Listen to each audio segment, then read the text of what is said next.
what I've seen, being married, being a man, right?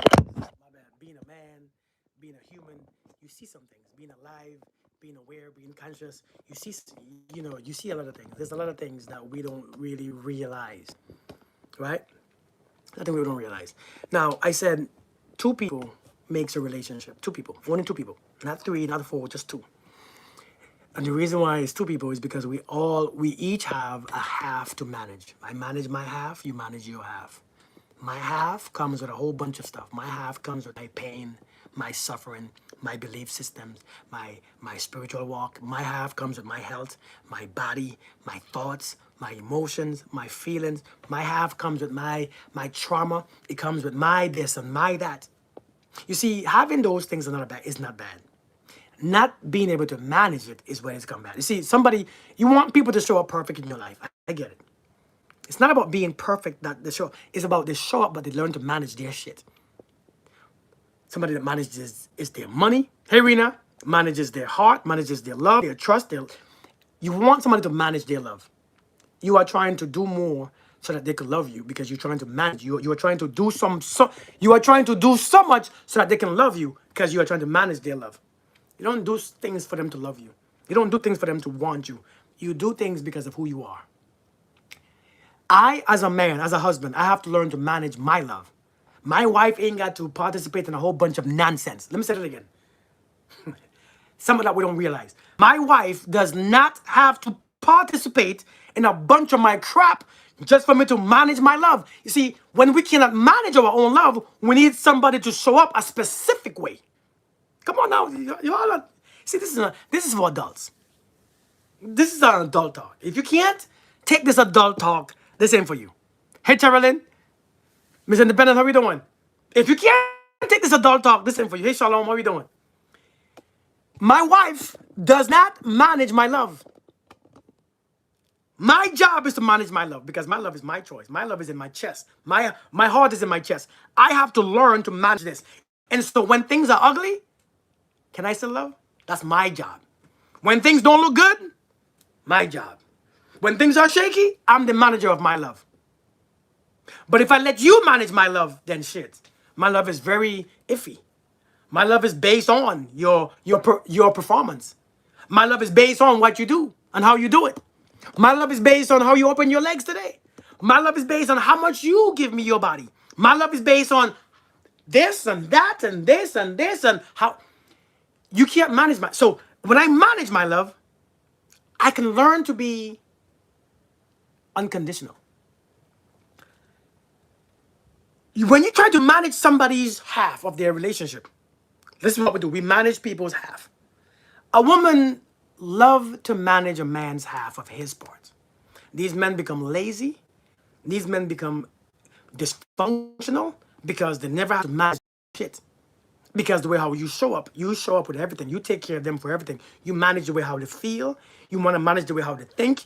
You want to manage the way how they behave. You want to manage the way how they act. You want to manage the way how they show up. You want to manage the way how they go out, how they talk, how this, how they eat, what they eat, how they exercise, how they work out, how this, and how they did, and how to be a father, and how to be a son. You want to manage his shit. That's why you tired.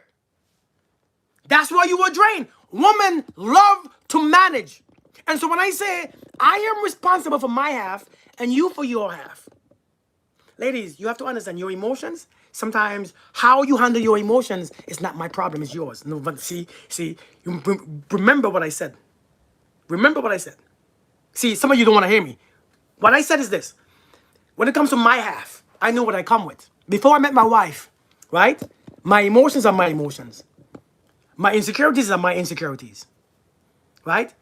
My trauma is my trauma, not hers, right? The way how I talk is the way how I talk. I come with some shit, right? Hey, Jenny, how you doing? I come with some shit, right? I have to manage that, me. And so I cannot put my insecurities on my wife so I her to control and manage it. That's not fair. I can't put my fears of my last ex-wife doing this to me, so now I'm putting that on her. That's not fair. That's what we do in relationships. That's what we do.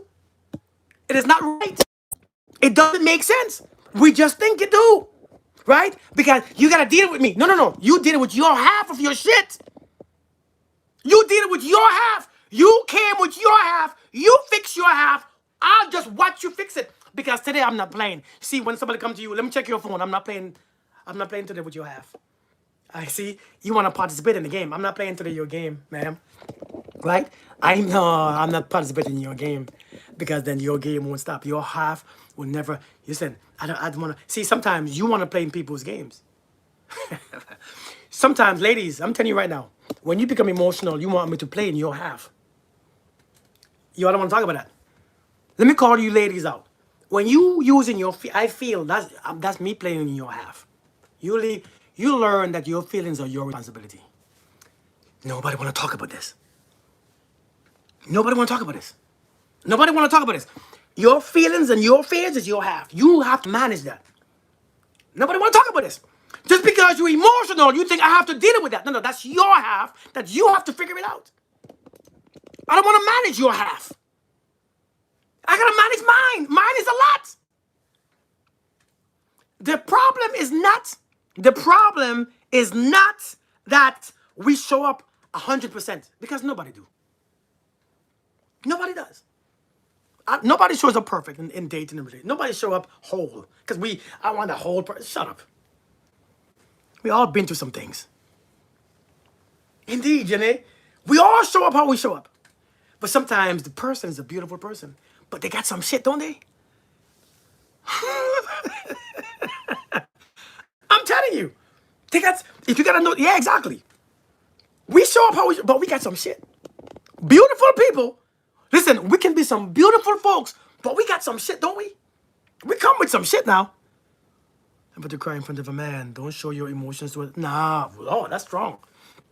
We come with our shit, but our shit is our responsibility to fix.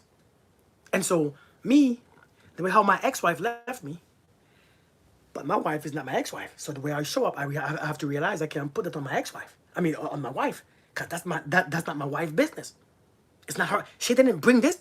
She didn't participate in my ex-wife and my relationship. So I cannot bring her that. I cannot bring her that. I have to learn to manage it. I have to show up. You see, when you go to work, right? Let me answer the question, right? Let me answer the question, right? Here's the question. Ladies, hey Ashley, you ever had a headache? You ever was on your period? Your stomach was hurting, but you had to go to work? Yes or no? Hey Lisa, we all flawed, right? You ever had a headache? You had cramps on your period? You don't feel good, but you go to work? Did you put that on your boss? Was your boss responsible for how you show up? Was your boss responsible for how you show up? Think about it.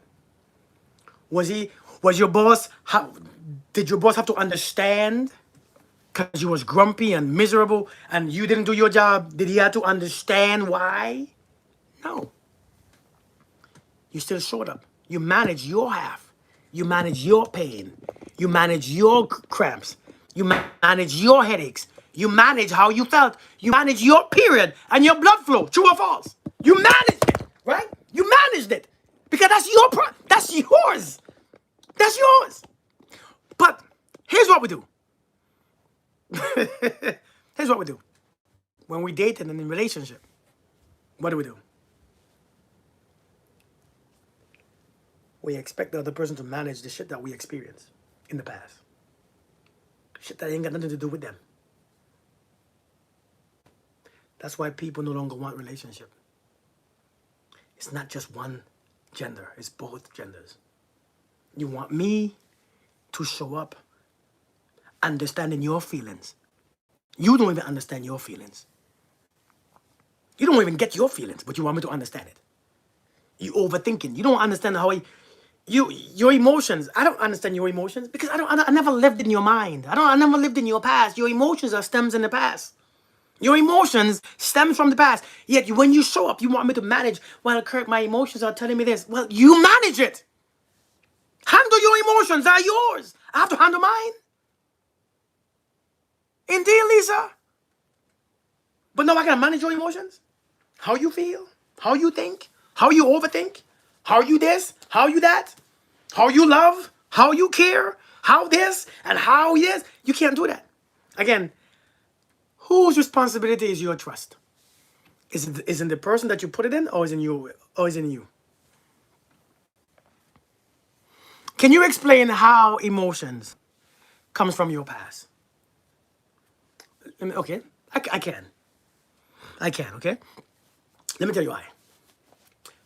Carolyn, I'm gonna ask you a question, okay? And this question right here, do you make over $100,000 a year? Just curious. Because you want me to explain how emotions stem from your past. Do you make over 100,000 a year? Just yes or no. Just simple. Don't worry. It's not to shame you or to do anything. Just asking. Just curious. No. Okay. If I tell you in this moment, I want you to feel the emotion of wealth. Can you feel the emotion of being wealthy?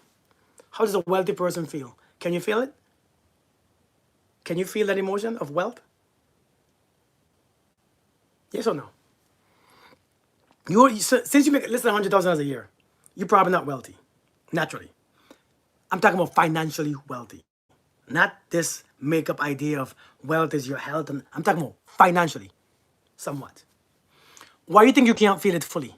Because you've never experienced it before. Because you never had a past experience of being wealthy. That's why it's based on the past. But if I tell you, feel angry. Can you feel angry? Can you feel angry? Just like that. Yeah. Okay. If I tell you to feel sad, can you feel sad? Just like that. Because you remember. Your body remembers. It's based on something from the past. Something has happened. Yeah, something has happened. And you recognize, based on your senses, you recognize these emotions. And so these emotions can come back easily based on the past. And so when these emotions now are trapped based on how you think and how you view life, is how you feel. So now since something has happened to you back in the past, your thoughts patterns has been affected. Your feelings too has been connected. Remember this. Whenever you experience something in life, the way how you react, if it's the stronger the emotion, is the stronger the connection with the feelings or the emotion and what happened. When you think about what happened, since you remember, you feel that again. They wire together. So you have wired your brain with your feelings, right? Your feelings and your emotions and a past experience have wired. When that man cheated on you, you can feel that feeling again. If you think about the feeling, or if you think about it, the feeling comes back. If you have the feeling, you think about it. They're wired together. Does that make sense? So you can pick up, if you see something, like when I went the other night where the fireworks was happening in July 4th. Yes. The other night in July 4th when there was popping off those fireworks. I'm a combat vet. I was in the middle of Iraq every day when all you hear is pop, pop, pop, pop, pop, boom, boom. That's all I heard for a whole year. When the fireworks started, and I heard that first, oh shoot, something came back. The feeling came back because I heard it. It connects to your senses, and the feeling comes back because it's a past program. Does that make sense? Do you get it? It's a past experience, so it comes back. You see these emotions that you carry, right? Those emotions, your sadness, your anger, your resentment, your bitterness, your this, your guilt and all that stuff. Just because you talking to somebody or you're in a relationship and you feel this, it doesn't mean that it has nothing to do with this situation. It feels like it's just that something comes back. Information is being fed to one of your senses or your thoughts, and the feeling comes back. It's just connected together. And so you might feel alone just because you remember a time where you was in a relationship and you felt lonely. So now you feel lonely, and now you begin to look at your husband or your partner like, I feel lonely. manage your shit. You have to manage your shit. You have to learn that you are responsible for your half. Your half is your emotions, your feelings, your beliefs, your spiritual walk, your physical body. Your half is not about you putting that on someone else and say, you got to deal with it. No, that's not fair. That's why relationships don't work. I manage my half. My wife manage her half. And sometimes, if I want to assist her in her half, I say, you want some help? Come here. Let me hold you for a second. Let me hug you for a minute. You want some help dealing with your sadness? Come here. Let me remind you of how beautiful you are. Let me hold you for a minute. I can play your game. I can help you with your half, but it's not my responsibility. We don't like that, do we? It sounds mean, don't it? It sounds mean. Don't it sound mean? It sounds harsh. True or false? Don't it sound harsh? Oh, it sounds terrible. Because you assume that it's my responsibility for your shit. Just because we are in a relationship. It's the truth. It's really the truth. Right? And so, what if we can find someone? Right?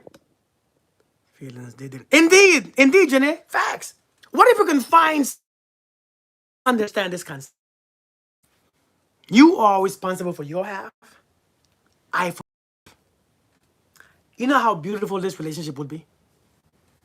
If I'm triggered to cheat, my responsibility, not yours. So I ain't got to blame you. It's because, you didn't show up the way how I didn't. It's my responsibility to control that urge. It's mine. Hey, Wynette, how you doing? Good to see you, girl. Long time to see. If I feel like I want to lie,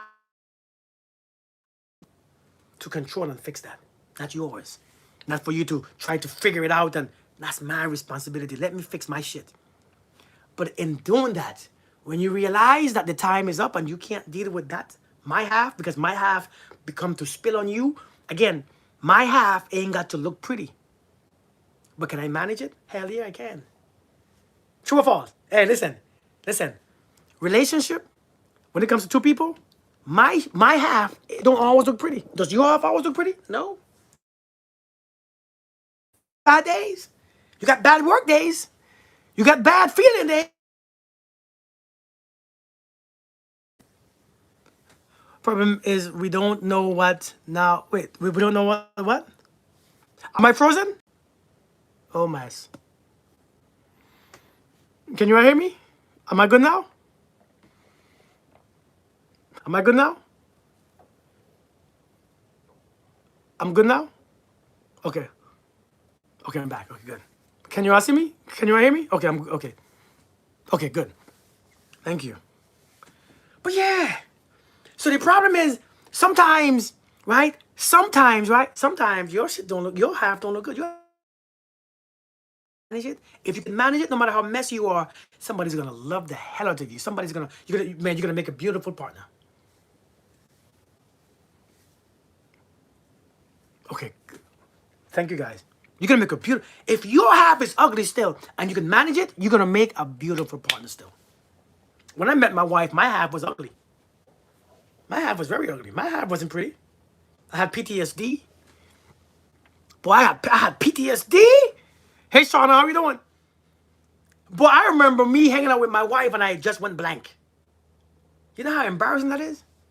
You know how miserable? I went blank. I remember I'm on an elevator with my wife and I went blank because I remember Iraq. I went blank.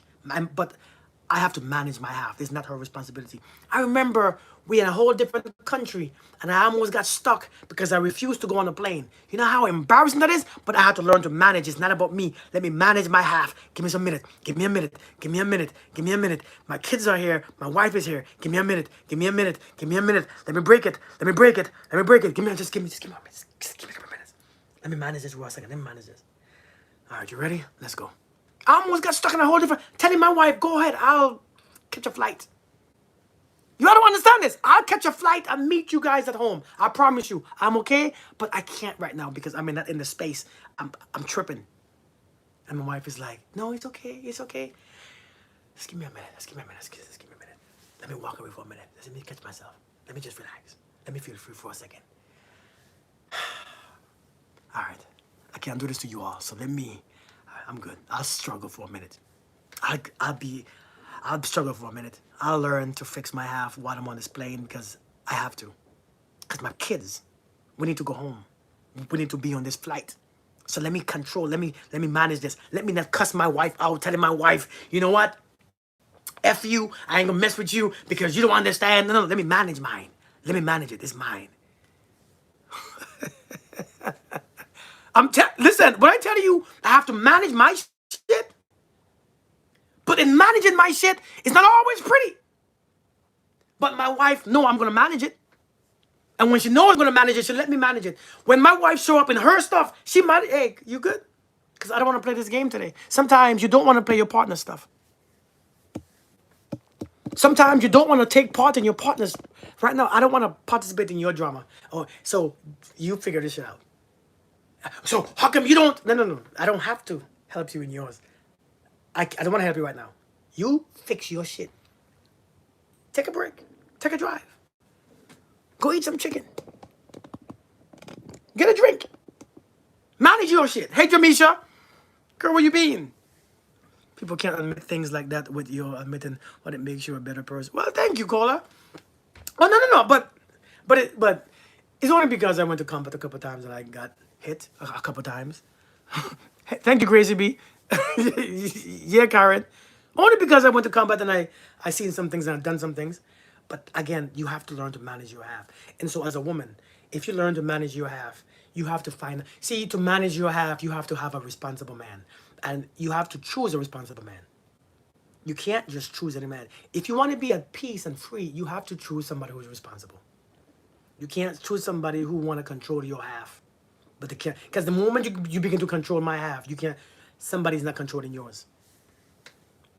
Go take a nap or something, Sassy. Facts. Go take a nap or something. Yeah. Growth and healing. Indeed. The moment I start to control your half, where you going, what you wearing, what you doing, who you going with, let me check your phone, then who's controlling my half? Nobody. My half is out there. The only time somebody want to control your half is when they can't control theirs.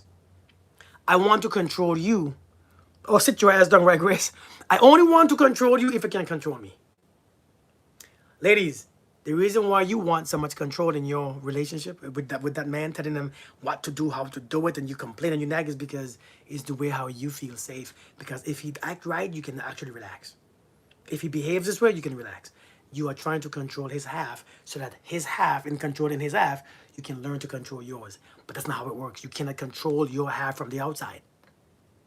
You cannot. Let me say this again. You cannot control your half from the outside. Some of you use your emotions to control his half. Tell me I'm lying. And they start out with control and we responsible, but they change, didn't you? Tell me I'm lying. Sometimes you use your emotions to control their half. When you cry, they change their behavior. When you're sad, when you get quiet, you are manipulators too. We all are. Isn't it true? Thank you, Jeff Vincent. Jeff Vincent, where you from? St. Vincent? You from St. Vincent? Let's be honest. You use your emotions is the one way that we learn to control people. And we control people's half. Emotions. My emotions, listen, I can control anybody with my emotions. It's how you control your kids, ain't it? You begin to raise your voice and become angry, your kids stop. We are habits of using emotions to control people. Indeed, Loretta. It's called manipulation. It's called narcissistic tendencies. And I hear so much women are the same as men. I don't know why you think men are more narcissistic. No, we both are. We learn to use our emotions to manipulate. Sometimes, has anybody ever got quiet? Tony, I did. Has anybody ever got quiet in a house with their man or woman? And when you get quiet, what happens? You know exactly what happens. Yeah, you know exactly what happens. Things begin to shift. You begin, hey, you all right? What's wrong? You want something? Because why? You learn to manipulate. That we all do it, and yet I'm a narcissist, and you're not. That's true because women are more emotional beings. However, we have to deal with that instead of using our yeah. Emotions are the key to rational. Yeah, I was born there, but I live in Florida. Okay, I'm from St. Vincent too. Well, good to meet you. No problem, Terran. Anytime. The reverse logic controls emotions. And they ask, what's wrong with you? Right, right, right. Only women are narcissistic. We all are. How do we ignore what stuff? Hey, greetings, active. How you doing? How do we ignore what stuff? Takes one to know one, right? I'm saying we are all we all have tendencies. It doesn't mean that we are narcissists. We just have tendencies, and some of us we know what we can do, and so we use it. We use what we can do, and so sometimes you get quiet because you want to control the environment. Sometimes you get loud because you want to control the environment. Sometimes you get certain emotions because you can control based on emotions. And I get it. It's what we have. It's what we use to control the narrative. That's what we do. Hey, Palm Tree, how we doing? Hey, Kago, how we doing? Only 1% of the population. Yes, that is true. I'm saying we are not. We have tendencies. We all have tendencies. We all have tendencies. You have to learn to stop triggering people purposefully. We do. Oh, you from St. Vincent, Cecilia? Okay, good. I'm from Lowmans, Wynwood. But here's the thing. If you learn, again, if you learn, you want to have good, healthy relationship, the number one rule, let people show up the way how they show up. When we first meet in a when we start to date in 2 months, I shouldn't be telling you what you gotta fix. I should not be telling you what you gotta fix. For me. I should not be telling you what we gotta fix. Is it really a tendency if we have self-love? Yes, if you have self-love too. Whether you have self-love or not, you still want things to go your way sometimes. Listen, whether you have self-love or not, you use it for your kids. Sometimes your kid's leaving and you don't want him to go somewhere. Sometimes your husband is going out. So let me ask you a question, right? Listen, can we be honest?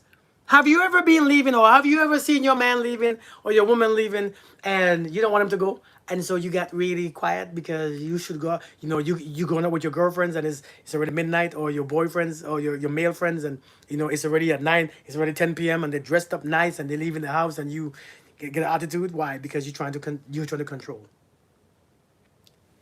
It doesn't look that bad when you think about it. But when you think about it, it is really that bad. It's just trying to, and no, the person is like, you know what? Never mind. I ain't going. You know what? What's wrong with you? Like, what's wrong with you?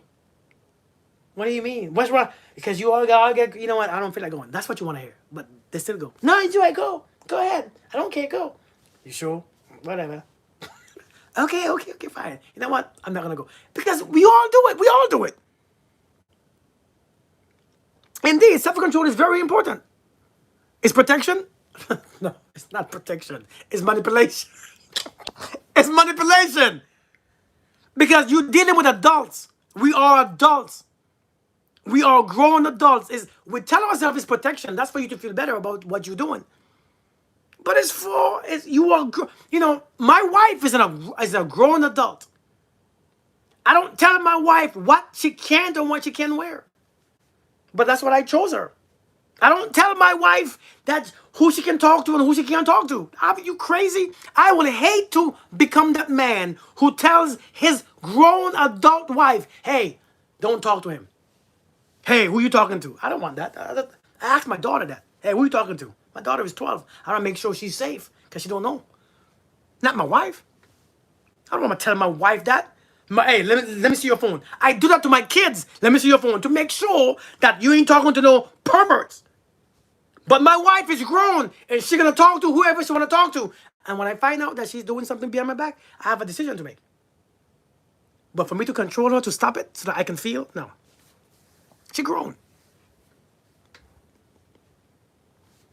Indeed, they harm themselves most. Indeed, Chastity. Monk, my mother-in-law has been divorced too, and she is poisoning my marriage. Listen, man. Are you a male or female? Are you a man or woman? You say your mother-in-law is poisoning. Yeah, Javinci. You say your mother-in-law has been. Oh man, this thing just changed. You say your mother-in-law has been divorced too, and she's poisoning your marriage. Listen, one thing about being married, right? My wife, you say from a father to me, my wife never even lived with her father. My wife don't even talk to her father. My wife don't even like her father. My wife don't even have a father towards her. So not from her father, because that man left her years ago. That man left my wife when she was 10 years old. Never looked back. So I don't know what protection that is. She didn't care from she didn't care from that protection. Oh shoot. Listen, when you have when you have in-laws, the two people who are in a relationship, because you're not in a relationship with your in-laws or your outlaws, you're in it with that person. And one thing about me, I'm a grown man. I don't need nobody else in my relationship or my marriage. When I start to see that, if you want to choose your in-laws, because you have to learn, man, you have to understand, a relationship is two people. I'm not playing that game, especially at this age. You see, I have gray hair. See this gray hair right here? Gray hair represents I'm not gonna play no stupid games. I no drama. I can't. I'm too old to have drama at this age. You see this gray hair? This gray hair signifies that I'm not 19 years old anymore. Yeah. Recon. I'm not 19 years anymore. See, 19-year-olds don't have this. You see these wrinkles? See this right here? See this? See this? With my gray hair, you can tell that I'm not 21. Like, right? Like you can tell I ain't 28. I have wrinkles. I got my scars. I got my hair. And so for me, listen, for me, once this gray start to come, I begin to empty my life out of drama. Yeah, I don't need this anymore. I don't need, because I'm not dying it. Because I want you to see this. I want you to see this gray hair. I'm not dying it. I want you to see that I'm different from you. I'm different from a 25-year-old male. I'm not dying this. I want you to see that I'm not dying it. I am grown. And being grown is certain things that I just ain't doing. You see what wrinkles? And so when it comes to a marriage and a relationship, it's between you and one person. And you have to choose somebody who understands the same concept. You see, a lot of times I think what we are doing, right? Salt and pepper, right? What we are doing, we are choosing someone who don't really match us where we are at in life, who don't share the same value, who don't want the same things. And we are trying to convince them to fix something to become like what we want. I was talking to a guy one day on a live, and he was saying what women should be and what women shouldn't be. Women should not work. Women should be at home with the kids. I said, brother, if that's the woman that you want, choose that woman. But don't choose a woman who loves her career. Don't marry a woman who has a career and who is career minded and then make her feel bad for cutting her career so that she can be at home. Let people be who they are. That's why a relationship is based on alignment. It's alignment. Align with somebody with similar values. Because it's like marrying somebody who's thick. You met them thick. Or marrying somebody who's thin. You met them very thin, but you want her ass to be bigger. Brother, that ass is going to be small for many years to come. Ass just don't grow overnight. One thing about ass just don't grow overnight. The ass is very stubborn. It ain't growing. You got to do thousands of squats. Thousands.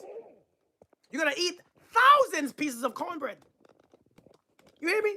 That ass ain't going nowhere for the next 10 years. So if you're going to take 10 years to accept that, it's going to be rough. It's a BBL. And so if you like big asses, pick somebody with a big ass. Leave that skinny lady alone because that's not who she is. And you're going to make her feel bad and make her feel hurt and you're going to make her feel insecure because she knows that you want her to have an ass. So every time she's naked, she hides from you. That's so uncomfortable, man. Hey, Rachel, good to see you. Welcome. Now, every time she's taking her underwear off to use the bathroom, she's looking at you. Wait, what are you looking at me? Why are you in the bathroom with me? I'm going to use the bathroom. Go ahead, get dressed. We married, right? Yeah, but I don't feel comfortable. And when your wife don't feel comfortable with your ass naked, something is wrong. It's a big problem. That means she knows there's a judgment there. She knows there's some type of suffering. She knows that people can feel that energy. You don't like my ass, do you? I mean, it's all right. You raised on corn fed, huh? Sassy, soft and sassy. Hey, soft and sassy, how you doing? But I'm saying, but this is what we have to learn, man. No safety at all. Choose somebody that has similar values. Because one thing about in-laws is gonna mess with you. Because in-laws, when they lose their relationship and they seek control, they're gonna come in your relationship and control your relationship from the outside. And once your wife or your husband fall for that nonsense, you take your mother and get out of my damn house. You take your raggedy ass in-laws and leave me alone. Because it's either me and you or you and them. It's not gonna be me, you and them. We can't. I'm too listen. You have to understand, I'm not married to the mother. I'm married to the daughter. I'm not married to the father. I'm married. And they have to respect the union too. It shows you that they don't respect the union. And it shows you that they are controlling the child. You don't want a child who is controlled by their parents. That's too much. That's too much drama. That's too much. I can't do it. Maybe when I was 19, 20. But at 40, oh, hell. Miss, go take your mom and go live with her, please. Mature adults are too respectful and responsible to become. Yeah, facts, facts. My best guy friend told me he will start a relationship with me if I lose weight. Damn. I mean, but at least he's honest. I mean, at least he's honest though. So now you have to know my situation. You are so knowledgeable. Thank you, captivating. Thank you so much. But we have to be honest. And I listen, right, Miss America. And I get it. It's hard. It's hard to say, well, you stay with your in-laws. I can't. It's just hard because you love the person. But sometimes I can't put up with it. Again, but I'm coming from a place of being 40-something with gray hair. I'm gray. I can't put up with certain things. When you get older, you just, it's okay. I love you to death, but go ahead. You know what I mean? I'm glad I no longer with that. I'm telling you. But we have been intimate for years. So that tells me he wants me to lose weight to impress us. Maybe it's for your health. Maybe it's for his image. Maybe it's for his image. What do you think of 50-50? It depends. I don't have a specific way to think of 50-50. Relationships, when it comes to 50-50, everybody cannot afford to pay all them raggedy ass bills. Not every man could afford that. And 50-50 is different, right? It works for some people. It's just social media making you all think that there's something wrong. So when you have a man who's 50-50, you think you're not a man. It's not true. It's like the Mortal Kombat movie. The Asian mother-in-law? Yeah, I agree. Piece of a drum on. Hey, indeed. Can agree, indeed. I know one man married for 30 years. He lives in one house and his wife and kids live. Lord, have mercy. Down the road. Hey, you good girlfriend? How we doing? Indeed, Daniela. Facts. You gotta leave. I'm telling you. But when it comes to 50-50, it depends on your situation. Don't let social media ruin your mind telling you 50-50 is bad. Because in this economy, 50-50 works.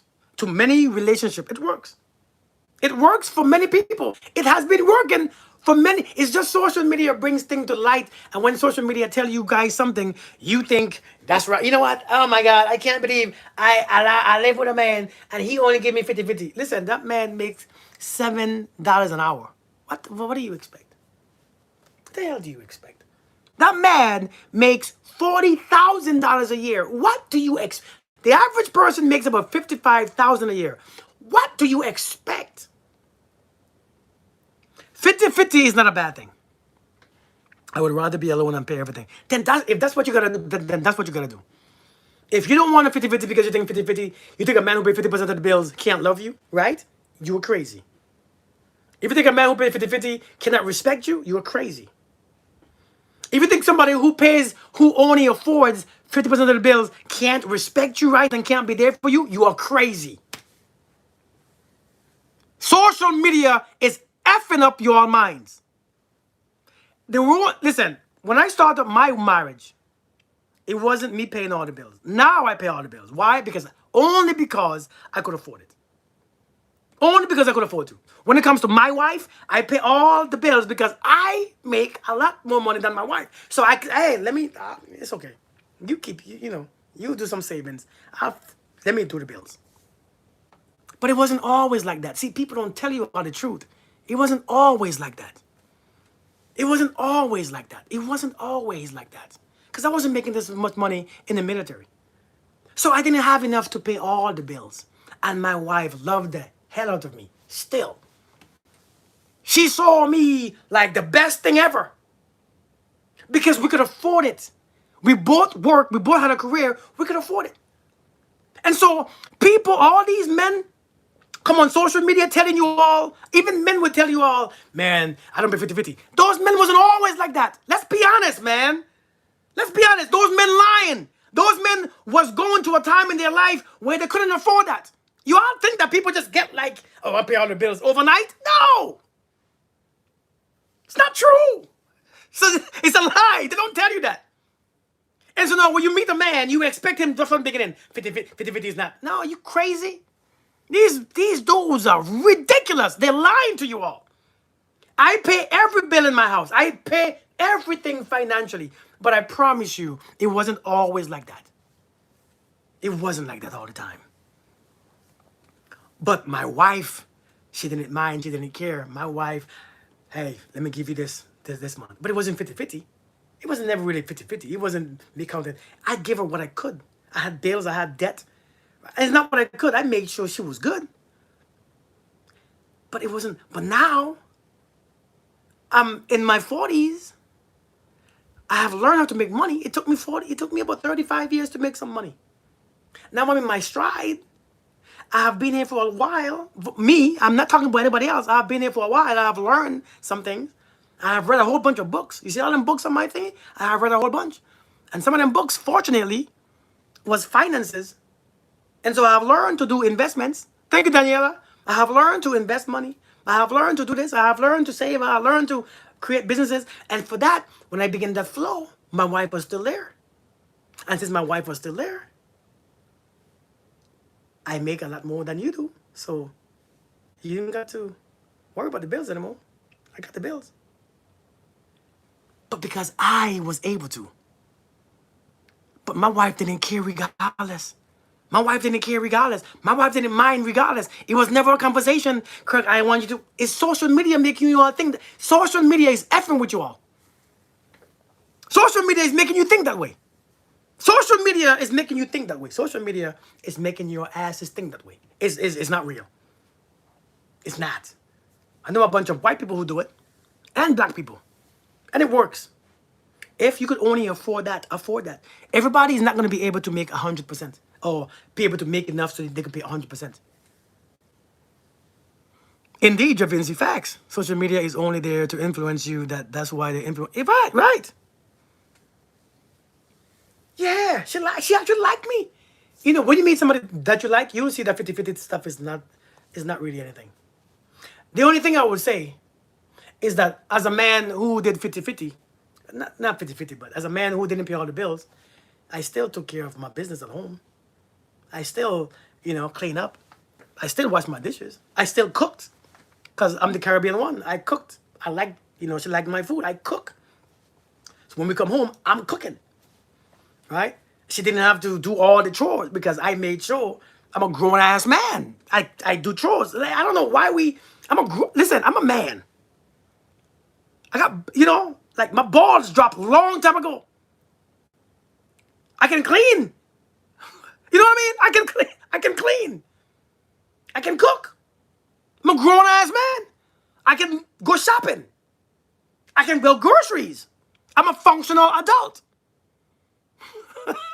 I paid more when I'm a functional ass adult. I got my kids. I take care of my kids. I pick up my kids, take them to school. I don't know why we think 50-50 is it's not 50% just financially. And even though now I pay all the bills in my home, guess what? I still do the same damn things that I did. I just make more money. But I do the same crap. These badass kids, I'm still the one who taking them to school. because she's still working, picking them up from band practice. Right? Right? Without the woman, I still cook every day. My wife don't cook because she goes to work. I'm home. And I pay all the bills. I wash the dishes every day. But I don't look at her and say, oh, you got to pull your weight. No, that's you and we doing us. How long should you hold somebody down? A woman cannot hold a man down financially for long.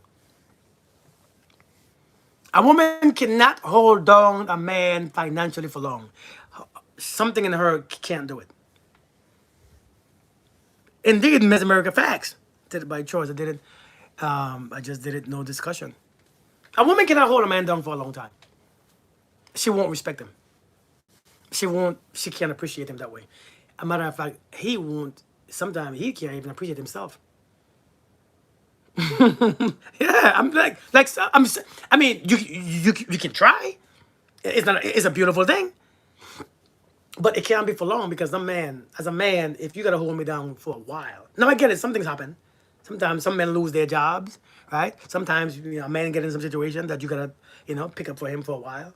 But after a while, a man feels useless. When the man begin to feel useless, oh shit.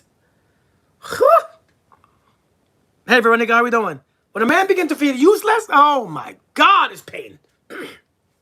Now he doesn't trust you anymore. Now, tell me if this makes sense to you. The person who asked me, Nettie, if you begin to hold a man down for a while, oftentimes, not all the time, a lot of times, indeed, Lisa, seems like it makes him insecure. If you begin to hold a man down, a lot of times, he becomes he don't trust you anymore. He begins to be very grumpy and moody because he knows that you don't respect him. He feels disrespected. He feels like he's not putting his weight. And so he questions you about everything. Where you going, checking your phone, because he knows that somebody will do it. He becomes very insecure, especially for a prolonged amount of time. Especially if it's been like a year, 2 years, 3 years. Oh my God. Now he's just useless. However, if he's doing all the work in the home, it's different. That's he contributing. Yeah, I mean. So you gotta look at it a certain way. It's not in stone. You know what I mean? When he feels useless. Yeah, I'm telling you. Facts, Mel. I grew up in a family where my mom owned a business, and to me, it's normal for a woman to bookkeep. Okay. I mean, yeah. I mean, do your thing. But like someone said, you have relationship equity. Like, the person is for you. That's your person. That person got your back. I feel comfortable making sure that my wife don't get, over the past 10 years, my wife has never paid a car note. Maybe for the past 8 years. Never paid a car note. Never paid a car note. Never paid a rent. Never had to. Never paid mortgage. My wife just bought this house by herself because I wanted her to learn the process by herself. She just had to learn this process by herself to buy her own house without me, without my finances, without my job, without my income. And she, hey, it's time to buy your house. You have to learn this. You have to learn this. Because I'm not going to always be here. I don't know when I'm a little older. I'm 8 years older than my wife. So you're going to have to learn. You're going to have to be open. Hey, Karen, how are you doing? And so my wife bought this house by herself I didn't show her anything because I bought 2 houses. I have 2 houses somewhere else. I said, you have to learn to buy a house. You are in your 30s, your late 30s. You have to figure this out. Okay. All right, let's start. What you want to do first? You want to call the bank. Get a pre-approval. Okay. Go ahead. I'm not doing it for you. You're going to figure this out. Next thing, start looking at houses. Next thing, you take over. I'm not telling you anything else. Man, she's on the phone every day. On the phone, talking to the bank, talking to these people, looking at houses. Kirk, what do you think? What do you want? Is this the one that you want? Yes, this is the one I want. All right, let's do it. Kirk, what do you think? Hey, Rosebud, how are you doing? Right? Finally, when she closed on this house, the way how she looked at me, I was like, yeah, don't you feel powerful? You didn't even need me for that. And I'm not insecure that you didn't need me for it. but she never paid a mortgage. Never paid not one mortgage to his house. Yeah, she bought it. So I don't even know why she was worried. I said, but why are you worried about? You're not paying the mortgage. You ain't paying shit. She's very sweet though. Hey Nancy, how you doing? You ain't paying the mortgage, so what are you stressed about? Don't worry. You ain't paying the insurance. You ain't paying your car insurance. But I wanted her to learn. You see, you have to empower your partner. What if she leaves you? Well, she leaves me better than how she met me. How do you get through an age gap relationship with so many judgmental family friends? How much age? I mean, like, what's the age gap? Like, how much years is that? Sounds like a good deal, right? Right, Miss America? I love how you are secure within yourself. Listen, you know why? You know how I'm secure with myself? Because I like how I feel. Why I'm secure with myself? Because I decorated myself. I decorated my emotions. I don't be, I told this guy today who talked to me about his wife, his lady. I said, you see how tense you are and how angry you are? You don't feel like a safe place. You're not a pleasure to be around. As in me, I put on my emotions, I put on my thoughts, I put on my feelings, and it's beautiful. I've removed some things from my past, from my own insecurity, from my trauma, and now I became this beautiful energy that I want to be. I like my energy. If I like my energy, I will not be insecure that my wife is doing great. A matter of fact, I want you to be great. Because no matter what happens, if you become great and leave, I love my effing energy. But since I have this energy, you ain't going nowhere. Jawain, you ain't going nowhere. Where you going? To who? You felt this. Listen, you already felt this. Where are you going next? Where? Where? Listen, I know it sounds like, listen, it sounds like I'm being cocky. Right? I followed you for years. I thought you were single. No. Oh, really, Mel? You followed me for years? Oh, well, yeah. I've been married for 10 years. She just don't like to be in my stuff. That's why she's not really in my videos and stuff. She don't like social media.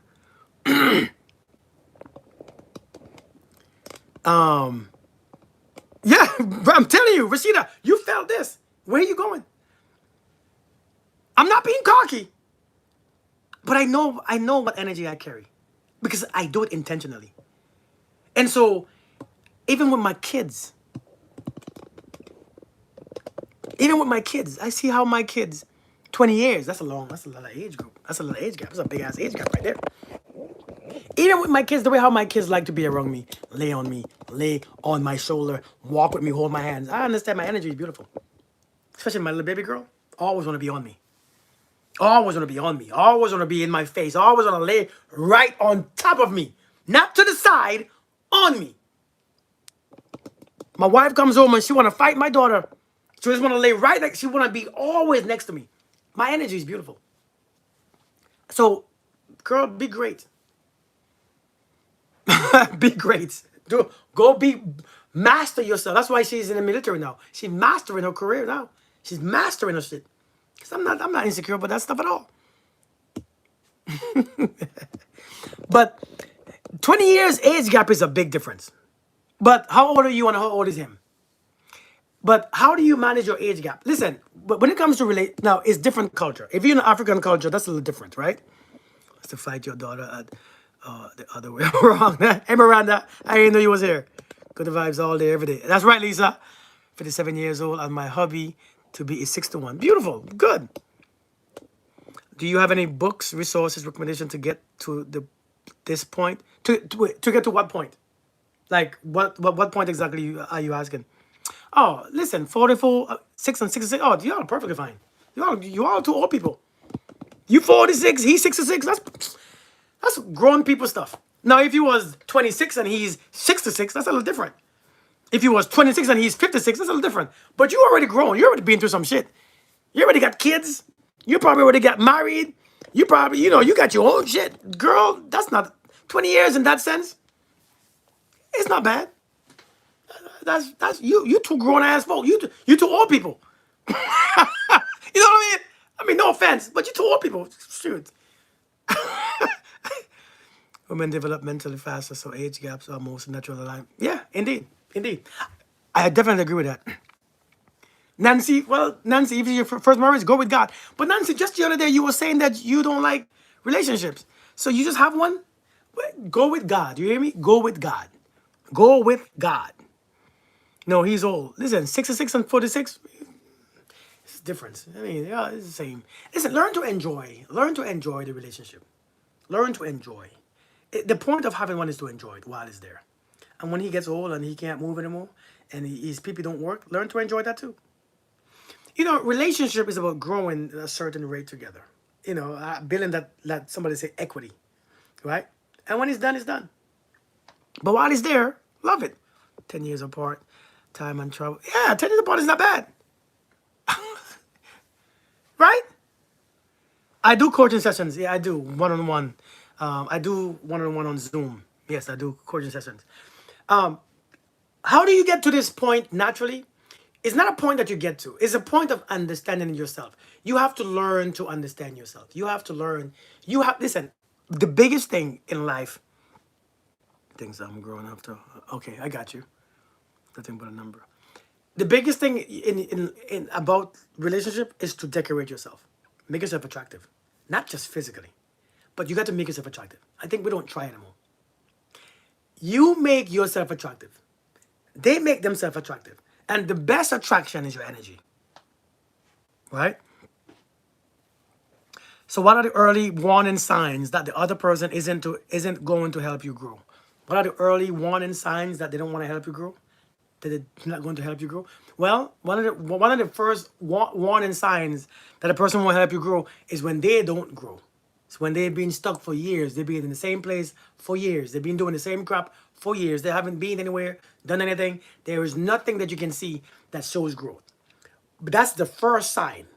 When you're messing with somebody and the person has a certain level of age or stage, and you can see that, oh, so you tell me in 60 years you haven't accumulated anything?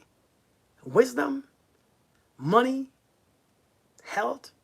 You haven't accumulated knowledge. You haven't accumulated life goals. You haven't accumulated a career. You haven't accumulated in 60 years? Shit.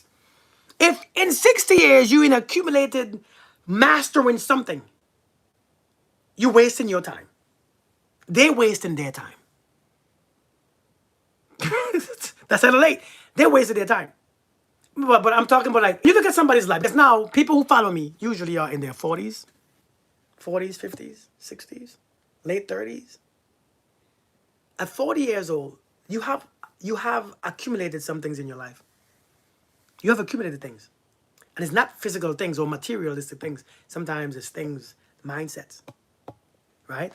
Sometimes you accumulate wisdom, information, knowledge. You accumulated something, being great at something, or your career has been, you know what I'm saying? But if you look at a person's life and you can't see anything that matches their level of stage of their life, if you can't see nothing, that person has wasted their time this entire time living on this planet. There has nothing to show for their time. And when you mess with somebody who cannot show anything with that they have done with their time, they're spending time with you, and them being with you is just a waste of their time too. It don't mean shit to them, because nothing meant shit to them with their time. So being with you 10 years, 5 years means nothing, because time is not a factor in their life. Seriously, it's no factor. So that's the first sign that they will waste or they will not help you grow. That's the first sign that they will not help you grow. The second sign that you will see when somebody don't want to help you grow is that every time you want to do something or start something, they will always deflect. They will always, you know what, why you want to do this? Like, why you want to do that? They will always convince you not to. I mean, you know, why don't you just stay regular? You know, why don't you just, you know, this is what I met you. But, you know, why don't you keep doing what you're doing? They will always find they will always find problems to your solutions. Right? Only one growing. Wouldn't that just be a waste of others' time? Wait, hold on. Let me see. My mother-in-law and my wife, sister, both divorced twice. They want my wife to do stuff with. I mean, nothing wrong to do stuff with her family, but are they trying to keep you away from her or keep her away from you? But if they are only one growing, wouldn't that just be a waste of the other's time. I don't think I understand what you mean, Miranda. Still find that energy of lack thereof. Um, if a person is the only one growing, oftentimes they don't want you to grow because that's their growth. It is their security that you ain't going nowhere. Some people, right? What's up, Gribbin? How we doing, brother? How we doing, man? Some people don't want you to do anything else. They want to be the only one who's doing the work, who's doing this, who's going to school, who's working. Why? Because that's their security. You being still is their security. You not growing is their security. That's how they know that you ain't going nowhere. That's how they know that you unlock. And so when a person don't want that, some people just want just to be the only one who's functional because they don't want you. That's their security. That's how they know your ass is staying right here because you need me. I don't want a woman who needs me. I think that's so disrespectful. West African wedding. Okay, Nancy. Yeah, I'm telling you, that's what happens sometimes. They want her to be single like them, working against my marriage. Palm tree, then move your wife and you from them. Move. Buy a house somewhere. You know, this is why you have, this is why you have to have resources. If your wife want to stay with them, let your wife stay with them. But you mind your business. You go about your business. Wait, how old are you, Palm Tree? How old are you? I'm curious. How old are you? I like to ask how old people are just because I get to understand just a little bit of what stage that you are in. Oh, you're 56. Palm Tree, 56. Shit. How old is she? Palm Tree? If you 56, Palm Tree, no, we too old to be dealing with that stuff, man. No, we too old to be dealing with that stuff. Lord have mercy. I thought you was like 28. She 50. Oh, you are a grown people. Wait, and her mom is still here? Her mom probably want help. Her mom is probably in her 70s, 80s. Her mom probably wants some help. She want assistance. 30 years of marriage? And her mom still... I don't know about that one, man. That one sounds kind of off. That one sounds weird. That one sounds kind of disturbing. 30 years marriage, you in your 50s, and you sure it's not that you don't like your wife around her family? You sure that's not what it is? You just don't want her around them because they're single and they're being divorced, so you think that they're going to influence her? Like, you sure that's not what it is? Because be careful now, because you go into the controlling lane. Cause you been married we too old to be, and 30, that's a long ass time. Or did you do something wrong that they haven't forgive you for? They don't want me. What have you done? Did you cheat before? Did you mistreat her? Did you prioritize her? Did you, like, after 30 years, they still haven't accepted you? Nah, something is off, man. You have to make decisions that works for you and the marriage and not others. Indeed. Like, you got, like, man, believe there's more to Palm Tree. Yeah, man. There's more to the story, man. So, nah, man, that don't make no sense, man. Is the family a different race? Because sometimes that's, sometimes that's real. Man, sometimes you gotta take your wife and go. Take your wife and go, man. Uproot you. This is why, as a grown man, we have to have resources. So that when it's time to move, it's time to move. When it's time to put my family, hey, let's go. Let's move. All right. It's time to go. Sometimes it's just time to move. This is why we need resources. They ain't following. They ain't got no money. They ain't got no money. Folks ain't got money like that. Shoot, I don't know, man. At this age, I don't feel like messing with it. Long time. Yeah, 30 years is a long time, and they still don't like you? Nah, man, that's too damn long.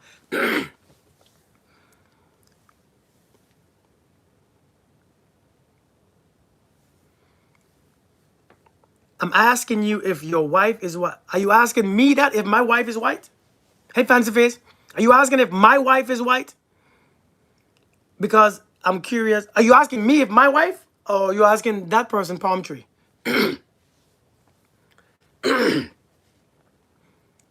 That's a strange question to be asking me. Well, because I'm curious if you would treat her the same way if she isn't? See, many of you have that narrative that black men don't like black women, and black men treat black women badly. And I think social media is messing with y'all, man. I think social media is effing with y'all. You're asking me if my wife is white because if she was white, I might treat her better. If she was black, I might mistreat her and disrespect her. Maybe if she was black, I will make her pay the bills, and since she's white, I pay all the bills because I want the white lady to find value in a black man. Oh, yeah, some nonsense like that. No, no. No, my wife is not white. Lord have mercy. My wife is not white. My wife is black. You know, some black men still love black women. And, you know, some black men are still decent to their own people, too. Some black men are still decent out there now. It's a stress. I thought you was asking this brother if his wife is white. Because I'm like, why are you asking me this?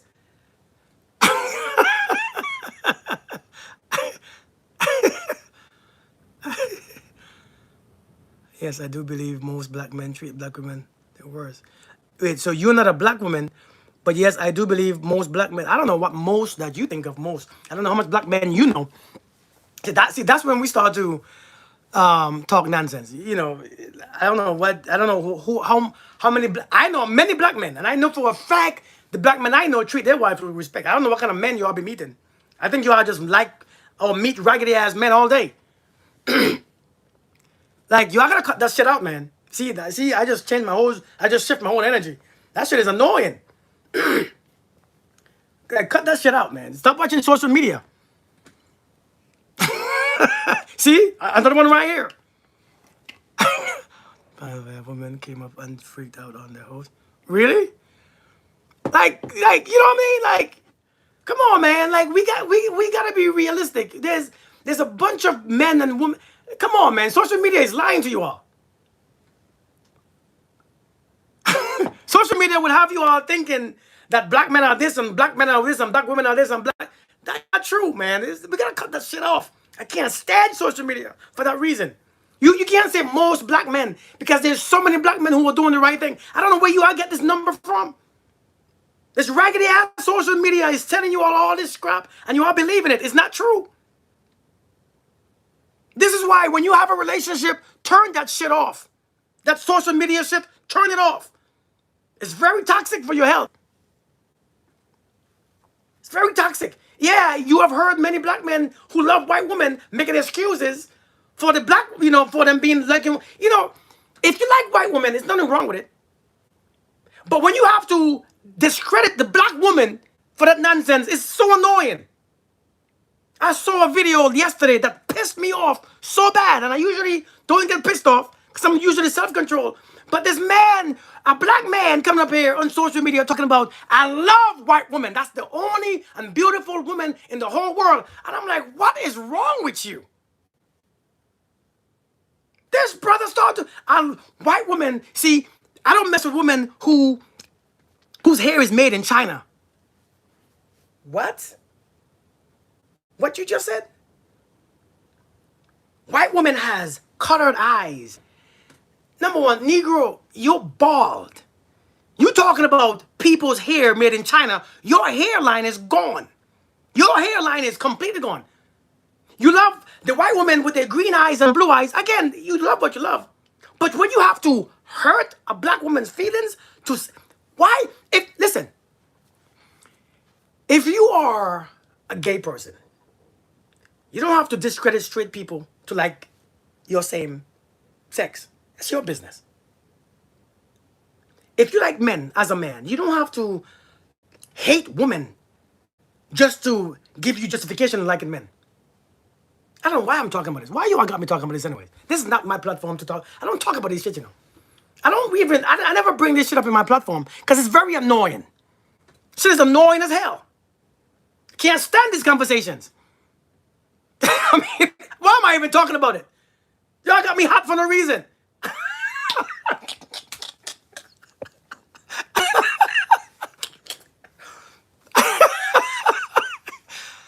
Oh my God.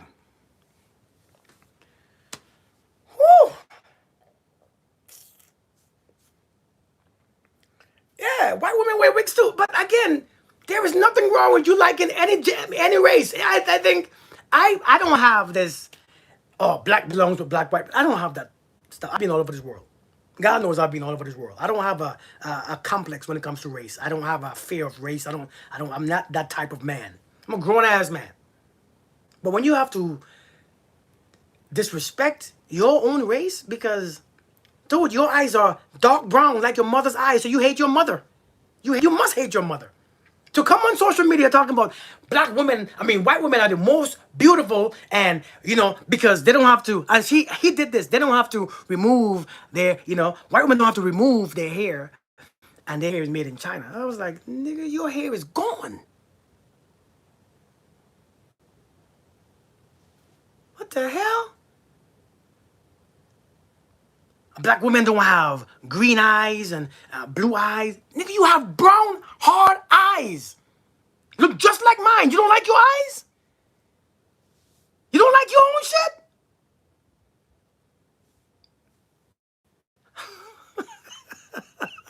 And you come on here saying this. And the comment section, it's all white ladies. Oh my God, thank you. You're such a sweet guy. He's like, sure, Barbie. But that pissed me off so bad. I made a video of it. And I did some things in a video. I'll post it too. It disturbed my peace last night. And you all know me. I'm very self-controlled. Indeed, Miss Willie. Yeah, facts. That shit pissed me off so bad. I don't talk about this on my platform. That's not my kind of conversations. I don't talk about it. But how are you going to be a white lady saying most black men? What the hell do you know about most black men? I've been black for a long time. My siblings are black. My brothers are black. My cousins are black. How do you figure out most black men? Because social media is giving you some shit. Social media is feeding you some shit that you believe to heart. Cut that shit out. Gotta give it. I'm telling you.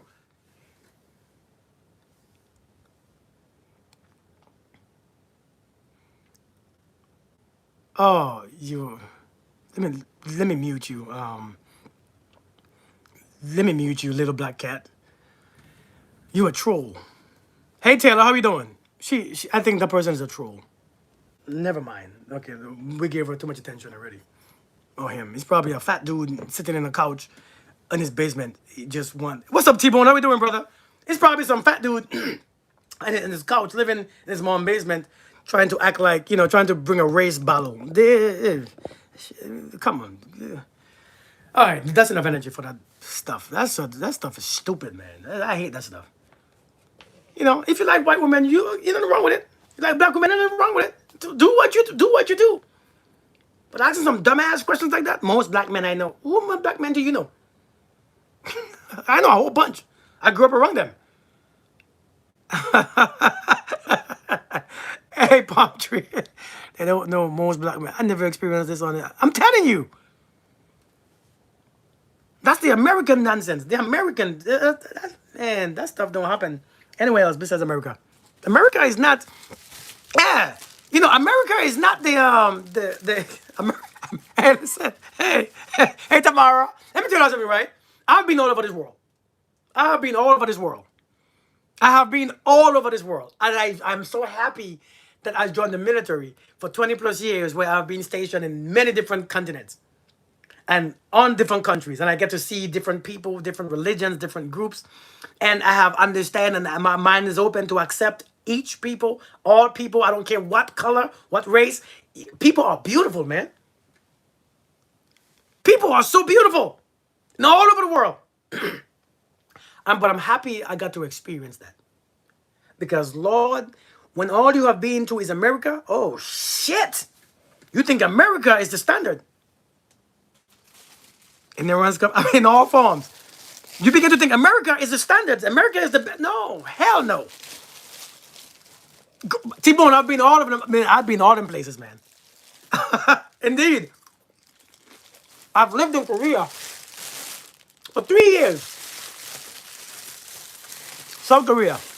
I went to Latvia, Lithuania, Estonia, lived in Germany, Went to Prague. I went all over this damn place, man. Malta, the Caribbeans, the US. I went all over this damn place. Canada. Oh, from Seoul? Yeah. Please travel. Travel. Listen, you gotta travel. See something else besides this raggedy ass country. I'm sorry, not raggedy. Let me not say that. I mean, kind of, I kind of think it's raggedy. But see something else, man. Hey, Queen, thank you. Taylor, for real. See something else. See something else besides this raggedy ass country. See something else. God, this right here would make you think this is it. This is not it. People are beautiful, man. I have met some beautiful people from all countries. Some beautiful Koreans, Europeans. I've met some beautiful people. My God, I am so blessed. It's a blessing, man. Rashida, for real. I've met some beautiful ass folks. I've been to Poland. Poland, I had a bad. See, I had a bad experience in Poland. Poland, I was there with my wife and my two kids. I had there was two kids, and me and my two kids went to mall. My wife was at work because she was working in Poland. My wife was at work, so I took my two kids to the mall, and I'm walking. That's where I went. I'm walking to the mall, in the mall, and this Polish guy started cussing me out just because I'm a black man with my two black kids walking around his country. And he started following me and my two kids. A white guy. Of course, he's Polish. And he began to follow us. And when he began to follow me, I felt a little threatened. But I ain't gonna lie though, I was kind of hoping that he came over. So I just stopped walking and I turned around. I just had a regular face. And he just stayed mugging me, man. I was like, I wish you came. I wish you come. Because I'm not going to fight you. I'm going to knock you out, but I'm not going to fight you. You know, sometimes you have to be built. So when you build, people are going to realize, I don't think I'm the one.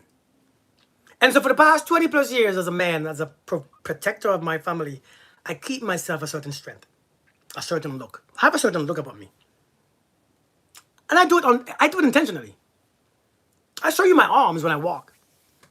Not because I'm threatened, but I want you to think twice before you come over here messing with my family. Just think twice. Just think again. Because you might not. Like, just, think twice. You know what I mean? and so, listen, I'm telling you, man.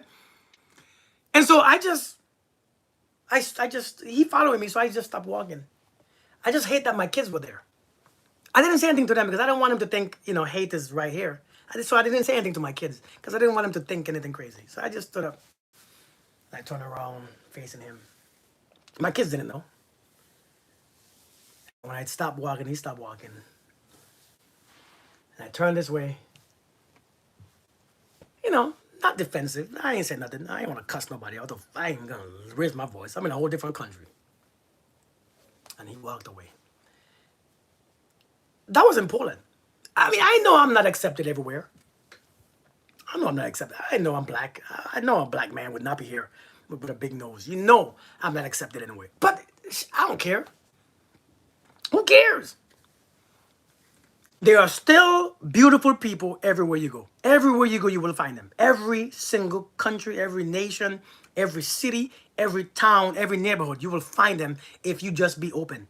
There are very great people out there, man. Great, good-ass folks. You find the bad ones too, sometimes. But that's life. You know what I mean? But I'm telling you all, travel, man. Travel this world. Travel. See something new. Heard that there are places where people don't... Yeah, Ashley. But, what's up, Alien Power? How you doing, brother? It's a swole teacher. But listen, man. But let's go back on this subject. Like I was saying, man. One thing about us, man. I was saying, the point of this conversation was that you have to manage your shit. Probably bench press each. Jarisha. Still exists. Not a good. Yeah, man. As I heard, we did not get to ask for specific skin tone. Facts. You're right. You're right, Soft and Sassy. But we have to manage our own shit. That was my conversation. You have to manage your own shit. You have to manage your own shit when it comes to whatever energy that you carry, your emotions, your feelings, your thoughts. Learn to manage it. I think many of us, we expect somebody to manage it for us. We expect somebody who we marry to manage it for us. I told my wife years ago, you manage your shit, I manage mine. I told my wife this. I remember the last time my wife brought me something was years ago. And she was like, and some of you all are gonna think probably this is mean. But some of y'all are gonna think this is mean. And I get it, because you think it's mean when a man is stern. And I went, years ago, she was in her feelings and she was like, this is years ago, this is like 8 years ago. And she said something to me and she was like, I don't feel good around you, or I don't feel good, and I don't feel loved, or something, or I don't feel good enough. I don't feel like I'm good enough for you. And I'm like, hey, that's your shit. I never showed you that. I'm always here. I'm always showing up. I'm always touching you. I'm always affectionate with you. That's your shit. That's your shit. I said, that's your shit that you have to deal with. I've been doing this for years, by the way. I said, that is your shit. Because you haven't built yourself. You haven't done shit that you are proud of. You haven't invested. I know some of y'all are going to be, oh, Kirk, they shouldn't. She needed. You haven't done shit that built yourself. I told my wife, I said, you haven't done your work. And when you haven't done your work, you will blame me for not doing your work. You know why I'm a stay-at-home dad? Because my wife is doing her work. Do you all know that? You know why I'm a stay-at-home father? Because my wife is doing her work. Some of you don't get that. She's doing her work. Now she's seeing what she's doing. She's seeing how far she goes in her career. My wife looks like a damn beast. She's doing to the fitness thing. She's a leader in the military. Just getting promoted. Mastering shit that she hasn't never mastered. She's doing her shit. I have never heard my wife mention that again after that time. Never in my life has I ever heard it again. Now, when she looks at me, I see confidence.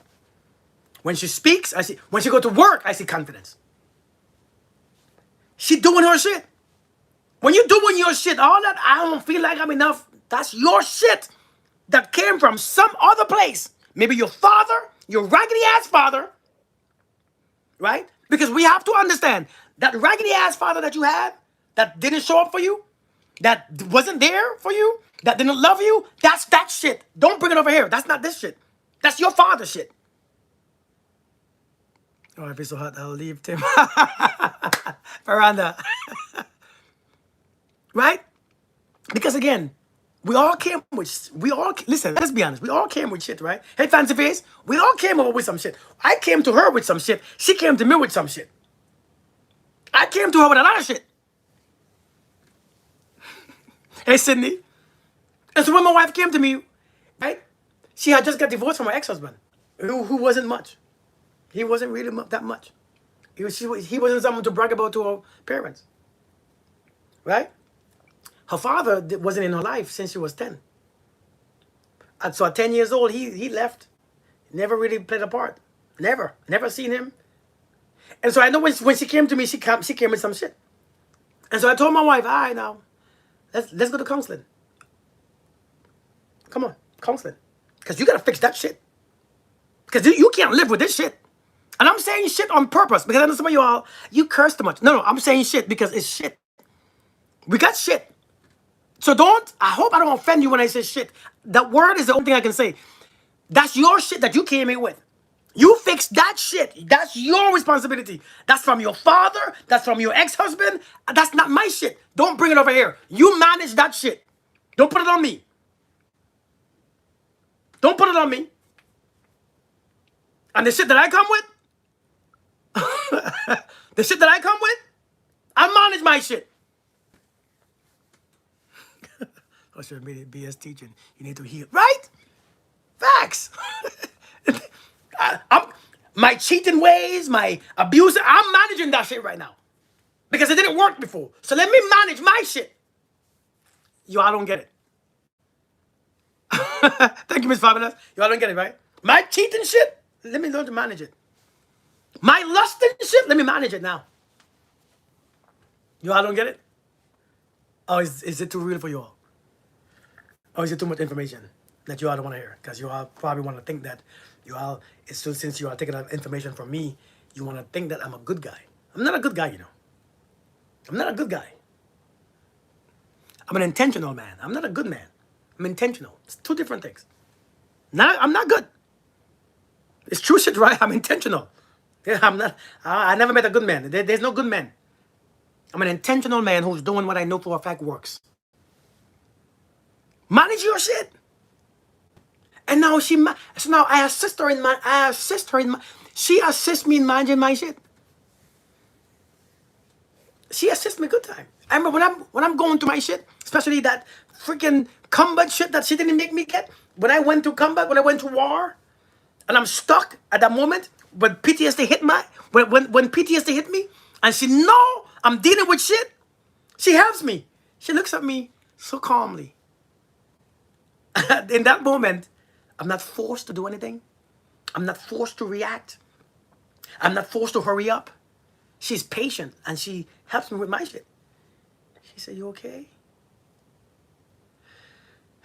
Yeah, I'm good. Someone else, "You're weird." What's wrong with you? What's I remember I was in Korea. My wife, I couldn't go up elevators. And we were going to a movie. We had to walk them steps. She's like, "No, I'll walk with you." I said, "No, you catch the elevator. I'll meet you up there." "No, no, no. It's okay. I'll walk with you. I don't mind." "You sure?" "Yeah, why not?" "Really?" "Yeah." "All right. Let's walk." I'm sorry that we gotta walk. Right? Right? I'm sorry I brought my shit. But I deal with my shit. Anytime we're in relationship, we have to learn to deal with our shit. Instead of pawning your shit off on people, fix your shit. Deal with your shit. Understand you have trust issues. You come with hearing trust issues. Just because you have a trust issue feeling, fix that shit. It's not for you to correct. See, that's why I don't trust. No, no, no. See, you come with here with that shit. You heal it.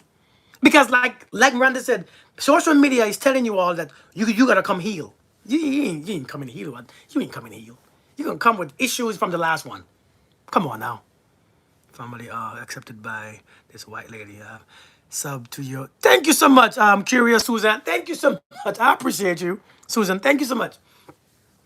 See, that's a beautiful thing. Thank you. I appreciate you. Is there good woman? There is no one that's good. But there are people who mean well. Because there's no good woman or good man. I think we consider good as a judgment. Because I think when a woman looks at herself and looks at some raggedy ass other woman, a woman who doesn't cheat. Okay, so like for instance, I will call myself a good man only if I look at a raggedy ass man and say, well, I don't beat my wife like that raggedy ass dude. You know, I don't disrespect my wife and call her names like the raggedy ass dude do. You know, I pay my bills like that. You know, I don't do like that raggedy ass man do. Right? And so I must be a good man. No, I'm just a functional man. I'm just a man doing the things that he should be doing. Doesn't make me good. I clean the house because I'm a grown man. I pay my bills because I'm a grown man. I don't spank my wife or beat my kids up and abuse my family and cuss my wife and call out in her name because it's not because I'm good. It's because I'm regular. That's what you're supposed to do. Right? It's not good. It's just regular. Right? I don't bring women into my wife's bed and this and that and this. And it's not because I'm good. It's because that's the bare minimum. Right? It's the bare minimum. That's what I'm supposed to. That means I have ethics and self-control. That's what I'm supposed to have. And so a woman, is a woman good? Why does she, what does she do what does she do that's considered good? Hey, Kat. What does she do? She cooks, she cleans, she works, she takes care of her kids. She's supposed to. That doesn't make her good. It makes her. Does that make sense? Right? John Wayne? That's it. That's all it does. So what's a good woman? I don't know what it is. I have a functional, I have an intentional woman. I have somebody who wants to. You see, having somebody who wants to be there, it's just they want to be there. Because that same person, you think that same person, if they didn't want to be there in a relationship with somebody, you think they'd be good still? Think about it. Think about it. We use the term a lot. Think about it. The woman is good. But if the woman is with somebody that she didn't want, would she be the same? A lot of times, no. She'd be raggedy as hell. She'd be raggedy. She don't listen. she probably ain't listening to him. Probably don't respect him. I ain't cook for no man. You don't cook for no man. You don't cook for your husband. You don't cook for yourself. I could just eat some. Hey, what's up, man? How we doing, man? We're making middle age look. Hey, that's right. Hey, that's right, man. Hey, yeah. We're making middle age look good. Better person understanding, knowing, and learning from one another. Yeah, man. You are honest and open, not silent and insecure. Indeed. Listen, man, I'm telling you. But I'm telling you, man, we have to learn to deal with our shit. If you know you come with shit, you got to deal with your shit, man. When you want to be there, you are functional. Facts. This is how we know in relationships who wants to be there and who's not. Some people are they are dysfunctional with you. Doesn't mean that they are dysfunctional with anyone else. Now, don't get me wrong. It's it's a bad thing to do when you don't want to be there, but you do the bare minimum and you are dysfunctional, bringing pain and suffering to people. I think that's wrong, because then you make the person that you just leave feel so bad, because when you go to the next relationship, you becoming a boss, like you the man, like you're the best thing ever, like you're the best woman ever. I think that's evil, but I get it. But this is why when you see a person disrespecting you and calling out of your names and dishonoring you and all this stuff, you have to know you are responsible for your half. Your half feels insecure, you feel angry, you feel anxious, you feel unloved, unwanted. That's your half. And sometimes the best way to manage your half is to leave. Yeah, indeed, fancy face. So sometimes you have to manage your shit. That's what I'm saying. We have to manage our shit. I think we expect people to manage our shit for us. We expect people, just because I'm with you or I'm your friend. Well, we are in a relationship, whether it's intimate or friendship, I expect you to manage. But you understand, right? I'm suffering. No, self-control goes a long way. Just because I'm your best friend, you gotta treat me like shit? I'm your best friend, I should understand because you don't show up for me? Come on, man. Fix your shit. I'm your best friend, so I should understand when you cuss me out. I'm your friend, so I must understand because you drink a little drink. Now you angry or you drunk? Are you gonna cuss me out because I'm with you? Because we're in a relationship, and so now you drunk, so you feel like you disrespect me because you're drunk. Now fix your shit. If that makes you do that, don't drink. Stop drinking. Facts, Ashley. There is no good woman or man, but you can have good character and a high level of integrity because it's lacking so much. Indeed, I agree, Tiffany. Facts. That's exactly what it is. That's exactly what it is. But we gotta fix our. I'm telling you, we gotta. If a person shows up raggedy, but they can manage their raggedy, perfect partner. You don't want somebody to show up perfect and healthy and all this stuff. You will never meet that person. I mean, you can meet somebody who's functional, decent, but the way how you want somebody to show up, you think somebody's gonna show up a complete whole. The way how you left your last relationship is the way how most of the time you enter you in your next one. True. Listen, some of you, just because you didn't, sometimes just because you was anxious in your last relationship, you lost trust and you lost faith. Just because you get single, you were single. I've been single for 2 years. You think that you heal?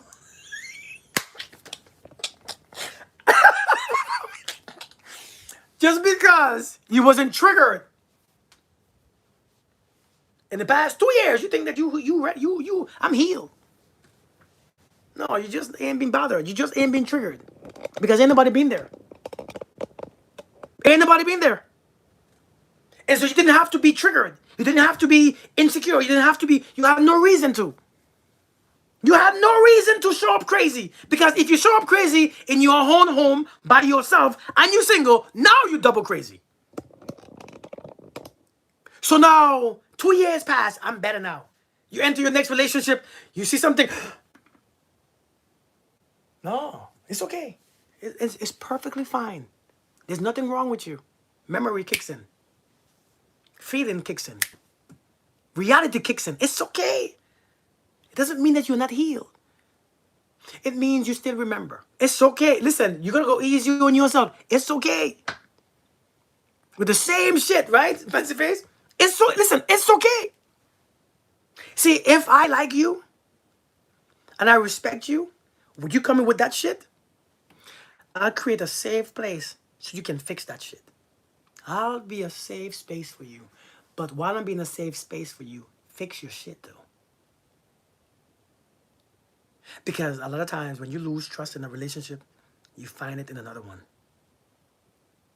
You don't find it being single. It's like you was playing soccer. And just because you stop playing soccer, you know, when you stop, you think that you're still a good soccer player. No, you have to play soccer again. Start over. And then you might, you know what I'm saying? Then your skills might improve. Taking a long break doesn't mean that you heal or you become a better player. You might have to get back into the game and start over. Face the same things again.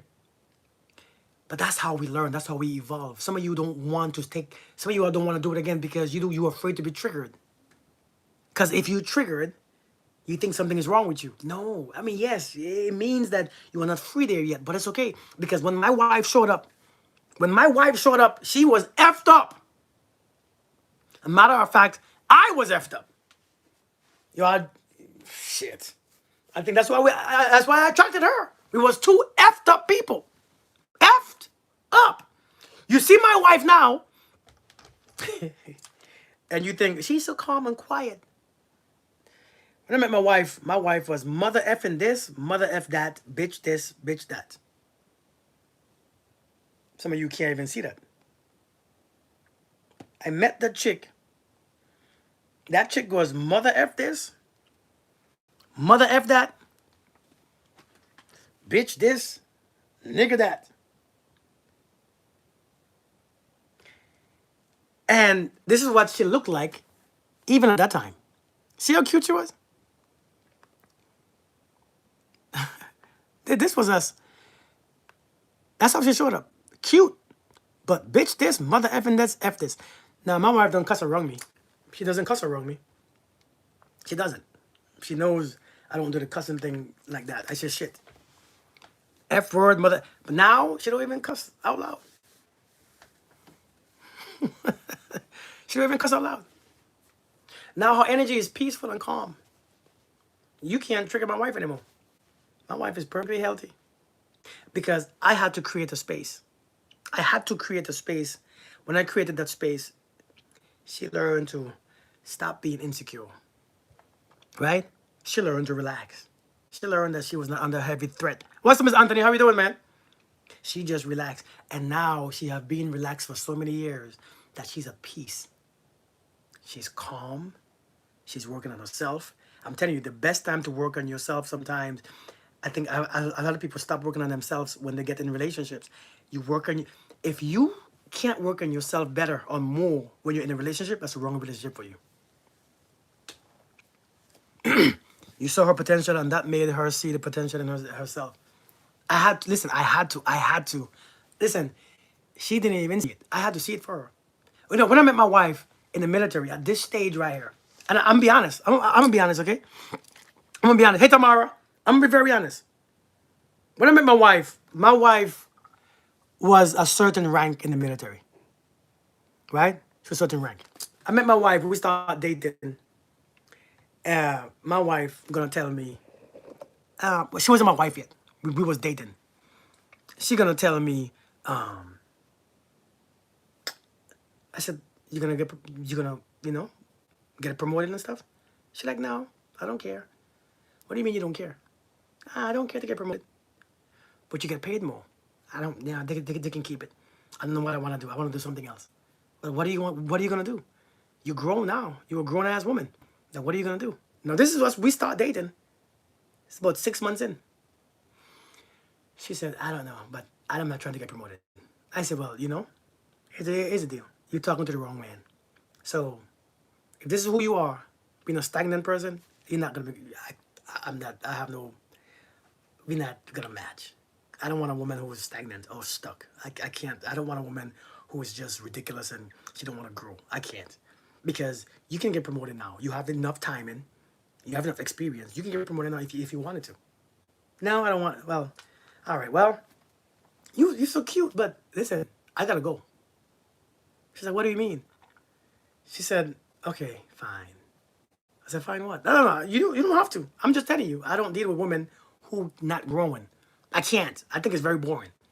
To mess with a woman who ain't growing, I think to me it's pointless. I don't know how men want their woman to be stagnant. I don't know how you want that. I don't want that. You can keep that. That would bore me off. Especially back then. And I said, listen, why don't you I could help you study for the promotion board. I could help you study. She said, can you? I said, yeah, I can help you. I helped her too. I made sure I pushed her. I encouraged her. Then 3 months later, she went to the promotion board. She got promoted. I said, you see? She's smiling at me. I said, see? No, look at you.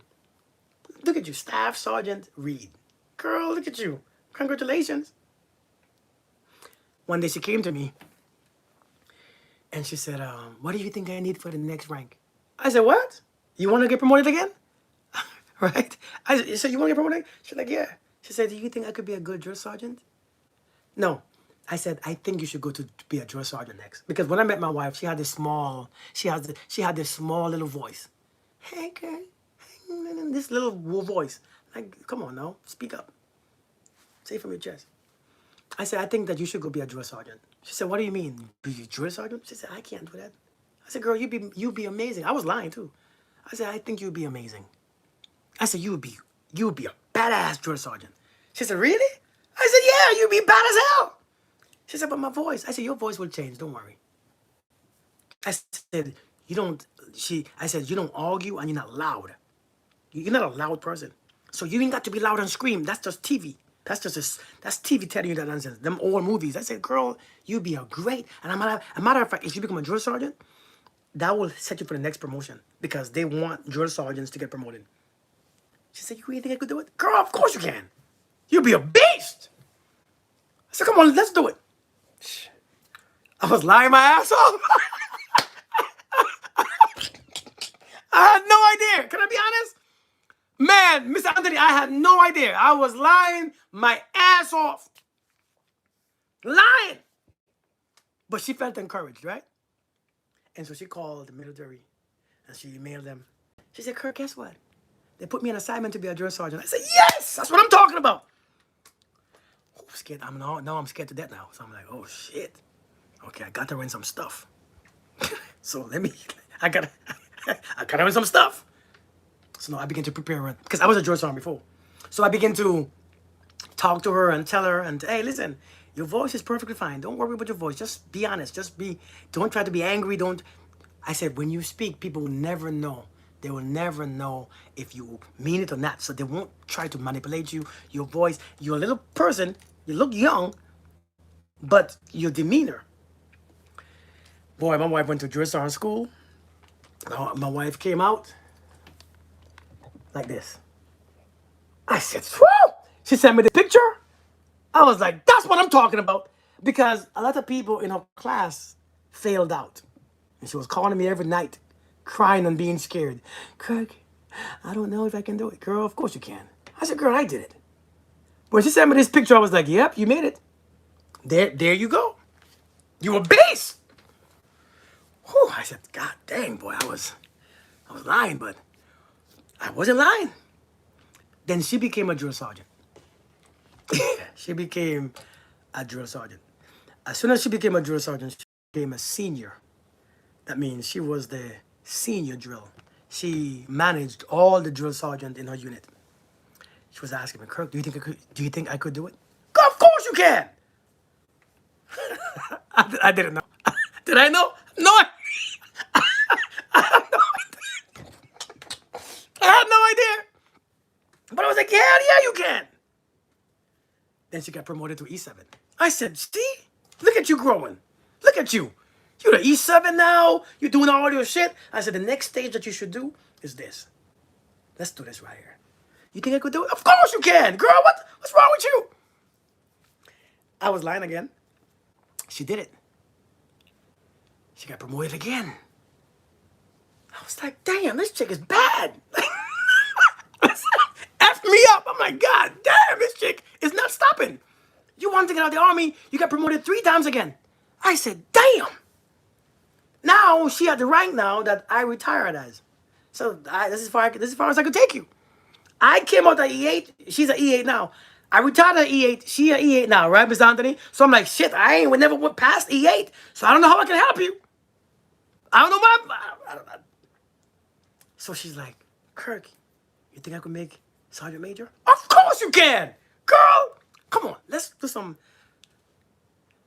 And so I had my wife and me, because I don't know what Sergeant Major looked like, because I never reached there. So I had to have me and my wife learn to use the power of vision. And it's crazy when you have to sit your wife down, and you have to sit down with your wife and come together as one and create one vision and hold on to that vision and hold on to the emotion and hold on to the feeling and have to remind her, Jasmine, are you visualizing you sitting at your desk being a sergeant major every day? Yes, I am. All right. I called her, hey, sergeant major. Kirk, stop, I'm not a sergeant major. Girl, of course you are. List came out, the sergeant major list came out last month, 2 weeks ago. Kirk, guess what? I said, what? I made it. I said, of course you can. Now here she go. You think I could be a good sergeant major? Well, you ain't got no choice. Hey, you ain't got no choice now. You ain't got no choice. You sure you think I could do it? Of course you, girl. You gonna be a beast. You're gonna be a beast. Do I know? I don't know, but I believe. So I have her imagining. I have her using her imagination. I have her using her feelings, and I have her using the power of vision so that she can see it for herself. I don't want a woman. I want a woman who is free. You gotta be free. A free woman can love you so much more. Oh, I hype her ass up. A free woman can love herself and her use and the family better than a woman who is controlled and who's manipulated and who is held, to a lower. No. You want a woman to love you? Make her free. Set her free. You want to love your partner? Set yourself free too. They say when you love somebody, you set them free. And it doesn't mean to let them go. It means to stop controlling how it works. Yeah, don't try to control how it goes. Set them free. Relax, chill out. Let them be who they are. Let them figure out who them. Because in a relationship, you have to figure out who you are in a relationship. You have to figure the shit out. In your relationship, you have to figure the shit out. Hey, Nikita, wait, thank me for what? You gotta figure it out. You gotta figure it out. Because that's when you become confident. That's when you become aware. And when you figure that shit out, you realize ain't nobody leaving you. Greatness becoming you. Facts. When you figure who you are, single and in a relationship, you a beast. Indeed, Rose. You have to be free. Set people free. Stop trying to control every behavior. I'm telling you, I spoke to a young man. Today, but he wasn't young. He was my age, 2 years younger. And I said, dude, set that woman free. What do you mean? Make her free. How? Stop checking her shit. Stop trying to control where she goes. Stop trying to control what she might be doing, who she might be talking to. Set her free. Because if you can't set her free, everything will disturb you. When you can't set her free, that's where the lies begin. I said, she's afraid of you. Now she's lying to you because she doesn't want to upset you. She doesn't want to anger you. She knows your temper. Set that damn woman free. You're too old to be holding people hostage. I'm not coming to a woman to keep her hostage because I'm insecure. I've been cheated on before. So now I got to make sure. No, hell no. That's your shit that you have to manage. She stepped up in the challenge every time. Yeah, man. Man, you ain't lying. Minority in America coming. I'm telling you. Beast. And the thing about her being promoted or being promoted soon is that she looks like way younger than that rank. Because now, even at her rank now, her current rank, people still don't believe that's she holds that position. Because she looks like a kid. People, oh, you with a young girl. No, that's a grown-ass woman. She just looks young. She doesn't have to stress. I take the stress for her. I walk with the stress. That's why I'm great, and she's not. I carry that woman's stress. She ain't got to stress. You hear me? When the kids act, I'm the one who's home. When the houses, my property messes up, I'm the one who fixes them. She ain't got to stress. Have to, if you have two good hearts, peace and excellence become free. Listen, you have to set people free, man. We think if we hold on to if we try to control people, they might do right. Now, people don't do right when you try to control them. They do wrong. Ever, this young lady. I'm telling you, man. I didn't listen. And you know what though, Mr. Anthony, she goes to Saw Major. I never been there. And people would assume, oh, I bet you jealous. Jealous of what? That's more money for the family. It means I have mentored her. I have mentored her very good. I have did my mentorship. I have pushed her. She passed me. Beautiful. I don't mind. It's a beautiful thing.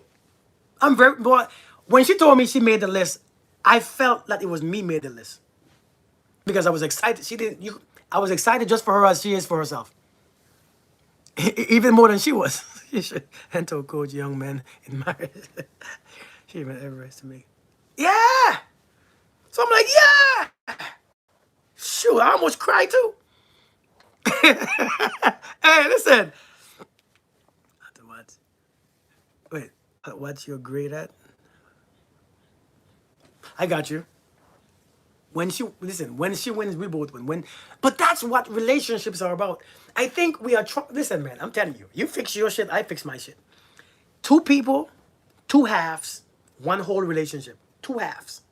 Fix my half, you fix your half. You work on your half, I work on mine. It's not for me to come in there disrespecting you, bringing all my trauma on you. How can we attract this kind of mate? I didn't attract that mate. See, that's the thing, Rashida. I didn't attract that. I attract my wife was raggedy when I met her. Hey, listen, that song's bad, don't it? Don't that song bad? Listen, don't that song bad? My wife was raggedy when I met her. And by the way, I'm not just saying it because she's not here. If she was here, I would say the same thing. She was raggedy when I met her. She was raggedy. I was raggedy when I met her. We were both raggedy, Kat. I swear to God. For real. And so I didn't attract that. She was raggedy as hell. I'm telling you, everything was mother effer, bitch this. Oh my God, damn, I couldn't be around my wife for more than 2 hours at a time. I couldn't. After 2 hours, I had to go. No, all joke aside, I couldn't be around her for long. It was small dosage. We stayed and we worked together. But you know what? I realized something that something that I've learned as a man, as a husband, as a man. Let me say as a man. When I begin to shift, she began to shift. That's what happens.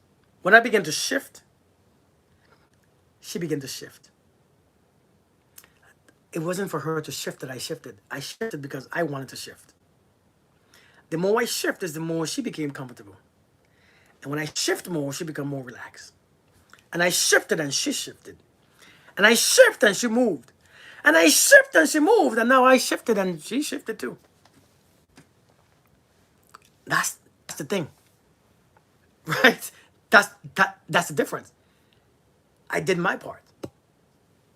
Not for her, for me. I wanted to be this version. She liked this version. She saw this version. She respected this version. And she tried to match the version. You know, in relationship a lot of time, that's what happened. Man shows his wife support. Do you all think that's rare for real, Miranda? Is that really rare though? Because when you show your wife support, you don't think she makes more money for the home and stuff? The kids are better off. She's better off. She's happy. You don't think so? Hey, so let me ask you the question, right? It's about self, indeed. Let me ask you the question, right? Is it rare that a man supports a woman or his wife? Like that, like what I was talking about? Is that rare? Is that not normal? Like, what do you guys think? Put a one in the chat if it's rare, put a two if it's not. Put a one in the chat if it's rare, and put a two in the chat if it's not. Hey Naomi, how we doing? If it's rare for a man to support his wife, put a one. Shit, I see most one. One, two. I'm the same way. See, there you go. Two, two, one, two. If it's rare for a man to support his wife that way, put a one. It's a one and two. And if it's not rare, if it's a normal thing, put a two. Like a man always support his wives. Two. Well, I see a mixture of one and two. Hey, Beauticious, how we doing? I think I see even one and two. I think it's even. See, on even on YouTube, I have two ones and two twos. I think on TikTok is similar seeing this, but they have known one another for decades. Okay, makes sense. You know how to use your feminine energy. That's great. You said know how to use my well. So Grace said you know how to use your feminine energy. So that's great. You cannot be healed, or you cannot be one with yourself unless you learn to use both energies, and you learn to dive into both energies because it's the both energies together makes you one, right? And so if you resist the feminine or you resist the masculine, you can't be fully whole because there's two parts. So you have to have a balance. So for me, when I was going through my awakening, as I'm going through my awakening, um, that was the most awkward time too. No one doing it like that's funny, Cat. But when I was going through my awareness journey, that shit was weird. My emotions. Why is that important? Because for a man to be one with himself, he has to be one with all of him. And we come joint. We come with masculine and feminine energy, the yin and the yang, right? The positive and negative, they both make one. And so if a man is not in tune with his feminine energy, how can you show up how can you understand a woman, right? How can you be intuitive? How can you communicate, right? How can you listen? How can you be emotionally available for your children, for your wife, for your spouse, right? And so you have to learn both sides. You can be both. We can learn to incorporate both in one person. And when you learn to incorporate both, you become a powerful being. You become a very secure human being. You become a well-rounded man. Somewhat feminine and masculine energies mean. A man is not masculine because he's a man. And a woman is not feminine because she's a woman. The two are different. Masculine doesn't mean man or males. Okay? And feminine does not mean female or woman. It's energy and manifestation. The masculine is the energy. The man and woman is a manifestation. It's two different things. And so to assume or to think a man is masculine is wrong. This is why we think or we believe that when you see a feminine acting male, something is wrong. It's not. Or you see a masculine female is wrong. No. It's two different things. But we are so used to seeing them as one. We have people putting themselves in small boxes to fit society. So as a woman, you want to feel or you want to look a certain way, even though your heart don't feel like it. And so now, when it comes to each energies, masculine and feminine, we have to learn. Like for instance, I cannot deny my feminine because as a stay-at-home father, I have to be effective. I have to be nurturing my kids all the time because my wife is at work, right? I have to show up in ways that if I was just masculine, I can't. And so I had to deny and understand parts of me that I have never tapped into. But when I became secure in that connection, oh shit. However I show up, I show up. I'm not afraid to be feminine. I'm not afraid because I'm complete now. Oh, I acknowledge my completion. I was complete long time ago, but I didn't realize it. And so now I could use my intuition is powerful. I can pick up on shit just like this. Have you ever seen me diagnose somebody on this platform? Just using my intuitive energies? Because I can tap into intuition. I can tap into my intuition. My discernment is powerful. My heart is open. My emotions are stable. I'm not afraid to tap into either one. I'm not afraid to look at a certain masculine way. I learn how to flow. That's the beautiful thing. And so if you deny your feminine, you will deny your woman. You cannot understand her. You can't listen to her. She will annoy the hell out of you. Every time she speaks, every time she shows up, you think that she has a role. You assume this is what she's supposed to do. But when you learn that you in that energy, if you understand the energy, then you can understand her. Because when you have that energy, that feeling, that emotion, you know when she has it, what she needs. You can provide and support her better. Indeed. So you can't, because we are both energies. So when my wife talks to me, I know what she's saying. She ain't got to say much. She ain't got to overspeak. She ain't got to speak loudly. She ain't got to speak extra. Does that make sense? She ain't got to speak. When a woman begins to speak, talk, that means her man ain't listening. I mean, let's be honest. I mean, can I just be honest for a second? Can I just be honest for a second without? She doesn't feel safe. She doesn't feel heard. She don't feel understood. So she chat, nag. And he doesn't understand because he's never in that energy. And so he's like, oh, you can't shut up. But she doesn't feel safe. And that's her way of showing it. Right? That's the way that's the way of showing it. Untruthful. Wait, did I miss that? Can I ask you a question and you be truthful because I think you are my hubby okay, yeah, sure, please do. Please do. But yeah, so do you want to come up and ask or you want to just ask in the comments? Oh, it's 9 o'clock. Oh shoot. I know it's 9 p.m. Did you all know that? God dang. You want to come up and ask or you want to just ask in the comments? Oh, I didn't know it was this late. Cat. My family is not here. You said this is my Mr. Anthony. You said this is my calling. Wait, how did that happen? I'm so confused. Oh shoot. Hey, Fancy Face, how you doing?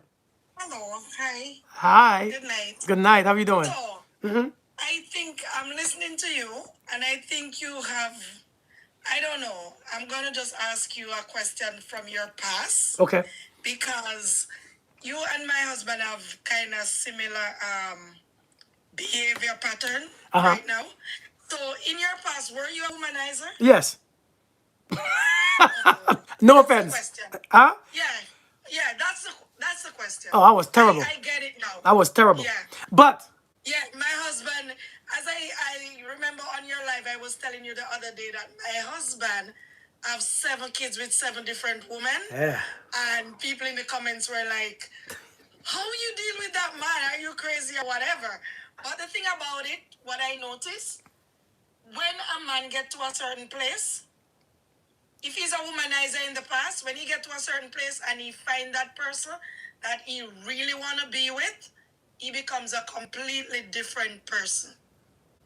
And he's at that place now. That's why I ask you that question, because I think the traits and the behavior is coming from the same kind of place. Yes, that's my question. What I would say is this. It's not that he found the person that he wants to, because it's not the person's before that was why he was being a womanizer, right? It was him. And then he finds a deeper sense of him. And that's when he stops. Yes. Right? Because I think no matter who the woman was, when he finds a deeper sense of him, he learns how to be himself and be open. Yes. You know what I mean? So yeah, I mean, yeah. I mean, and you know, when I say I was a womanizer, I don't really think well, I was. So I was looked at as one. I had so much people judge me, which I understand. I have some people hated me. People was just mad at me all the time because but my intention was not to hurt people, right? But however, from the outside looking in, it was terrible. It was, I got it. woo! Yes. But here is why. It's very similar. Yeah, but here is why I was a womanizer. Because I was afraid. There's a reason why men do what they do. And I'm not saying this is used as an excuse, right? Rosie says 10 to 10. It's not, I'm not using it as an excuse, but I'm just talking to you since you're here, right? It's not an excuse, but what I'm saying is this right here. You know, I was told some information when I was younger. I was given some information. And I think one of my biggest things that I remember was my ex telling me, because I was good up, I was good up to that point. But I remember she told me some things and I believed her because I loved her so much. She said, Kirk, women, when they get to know you, they will leave you. They will, when they get to know who you are, they will always leave because the man that you are. And so I believed it, right? I was asking about why do you want to be with me? I don't understand this. But she said that when a woman gets to know who you are, when she gets to know who you really are, she will never stay. And so I took that personal. I took it to heart. So I'm like, damn. And so when I left her, effed me Yes. up, effed my head up. And so I would meet women. I would date them for a couple months. And when I thought that they got to know me, I left.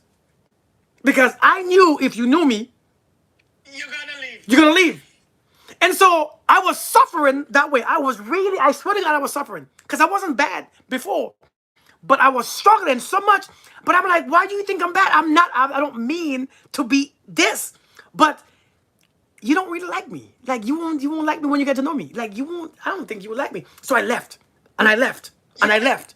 Until one day somebody said, what's wrong with you? I said, what do you mean? I said, what do you mean? What's wrong with me? She said, look at me.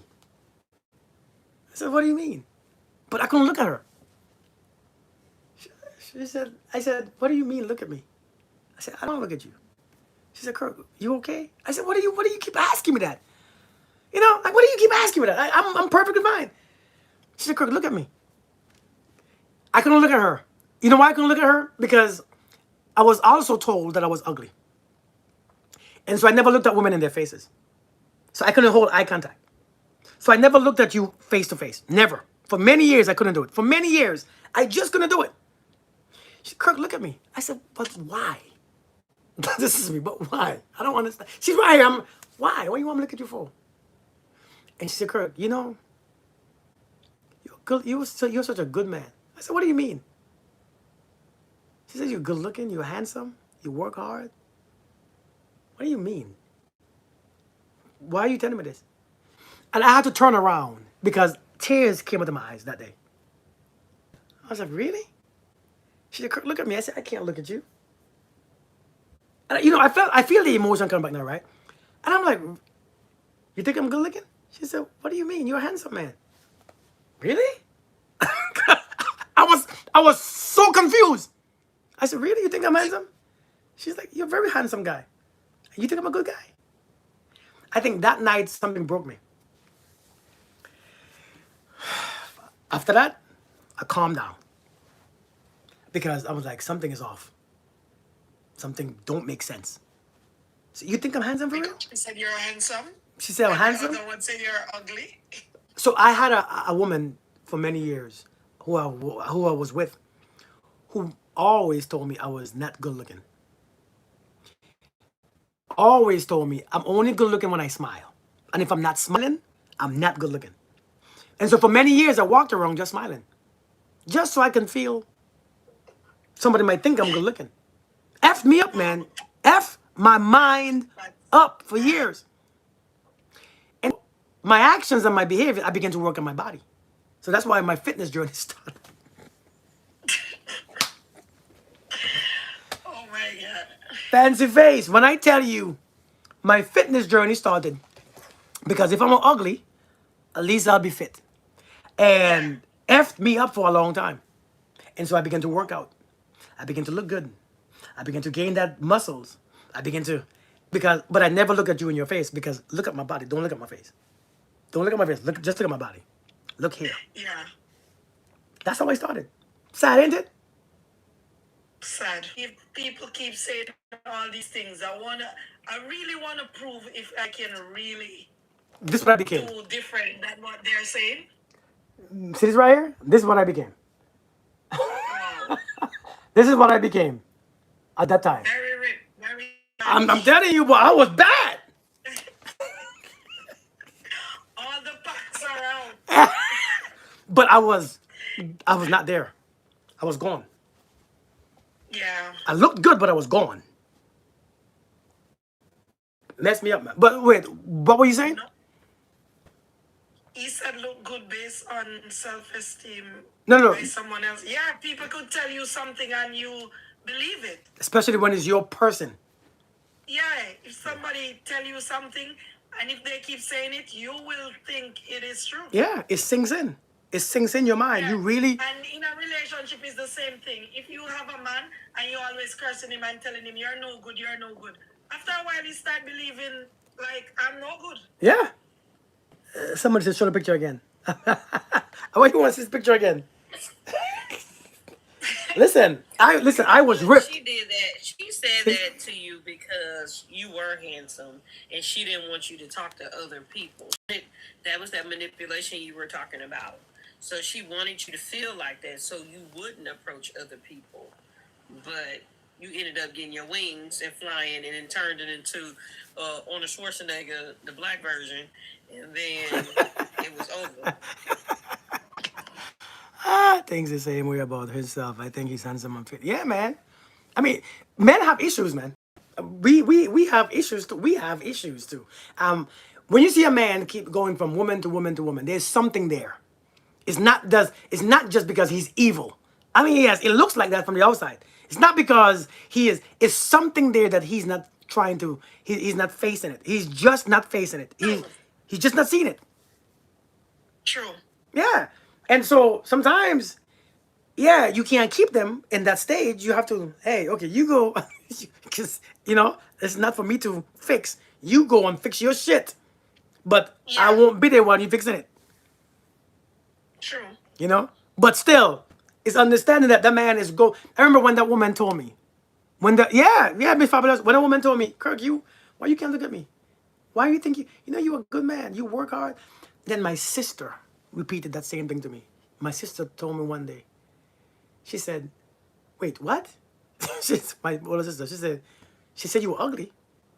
And she started to cuss that woman out. What? Wait, what she say? She said I wasn't good looking. What?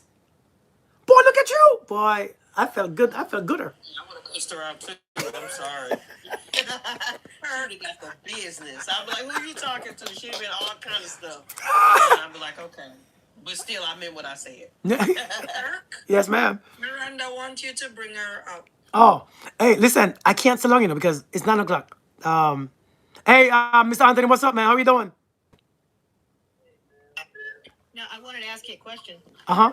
So would it have the same effect on your self-esteem or your confidence if it had come from a woman that you didn't respect? Like, you respect your sister, and the woman that you were talking about, we've had the discussion before, you liked her, you respected her. What if it had been, like you said, you're a womanizer? Obviously, they thought that you were attractive. They slept with you. So what was it that was different between them telling you that compared to the women that you were sleeping with? Because it seems like the only difference would be whether you respected them, liked them, valued their opinion, whatever. Well, so I know my sister didn't want anything from me, but then she was my sister, so she would always tell me I'm good looking. She don't, she's not gonna tell me I'm ugly. So, but I believed her for some reason. I don't know. Maybe I wanted to believe her. That other girl, I was sleeping with her, by the way, and and she was married too. It's not funny, right? But This is why you got struck by lightning. This is why, right there. I don't feel sorry for you anymore. oh shoot! Whew. But You got pride on your day off. but But you know what? I think there was some truth to it. You know, there was some truth to it. But you know when the awareness comes, is when I began reading. You know, is when I began reading. When I began to read a certain type of books, I began to see certain things. All right, and to be honest, me being good looking was never an issue anymore because who cares, right? I didn't really care no more to fit the description of what was attractive and pretty and handsome. That was, you see those pictures I show you? That was before my awakening. Now I ain't nothing like that because I realized shit is not real anyways. Shit is not, you know, you have to work so hard to maintain that. But you ask me, what if it was somebody different? You asked me, what if it was somebody different who had told me that? Somebody who I didn't respect? Because I didn't respect the chick I was messing with. And I did respect my sister. You know what, Miranda? Nobody, just like the first one that just like flat out told you that you were hot or something and that you were attractive, or nobody ever told me I that. imagine other than what said it. Nobody ever told me that, really. Nobody ever really told me that. Like, I don't think nobody ever told me those things. I never really was in conversations about those things. It was my relationship that was in for real. When you have somebody telling you every day, I, the one thing that I remember that she telling me that stuck in my mind up to this day, which is not that I believe it still. She said, I said this before. She said, Kirk, my friends told me, and I told you this before, my friends told me that when they look at us, I look like I'm all, she said, you look like you always going to a liquor store, and I look like I'm going to somebody's wedding. I said, what do you mean your friend told you that? She said, my friend told me that you always look like you're looking like you're going to the liquor store, and I look like I'm going to a wedding. And that hurt my feelings so bad, boy. That hurt my heart. That crushed my, I was like, damn, for real? Like your friends told you that, and you let them tell you that? And so that just, I'm ugly? I'm not, I was never called ugly before. So I was like, I'm ugly? What the hell? And then she, you know, Kirk, if you're not smiling, you know, smile. If you know, you gotta smile all the time because if you're not, you know. So I was like, wait, I'm really ugly for real. So I believed it. Do you realize that women hear that very same thing all the time? That it's like, you know, you need to smile more, or you're not attractive if you don't smile, or like. It's sad. It's sad. Pretty common. Yeah, but where's she at now? Because, like, real talk, like once you stop caring about how you look, you turned into a prince. Her friends never even said that. I bet you that they actually thought that you were hot or something, and she got jealous. But that's my point. She said all that up in him because they were saying he was fine, and she didn't want him to get a whiff of all what the ladies were saying because she thought that would blow his head up. So then she gonna do the opposite of it and make him have low self-esteem. Because she knew that much. Yeah. And then if he got low self-esteem, then he won't go out and cheat because he feel like he ain't even fine enough to cheat. That is crazy. Anyway. Where's she at? Real talk. You know what though? Hey, go ahead, Mr. Anthony. Hey, hear you, Mr. Anthony. Fix your speaker thing. It might be covered up on the bottom.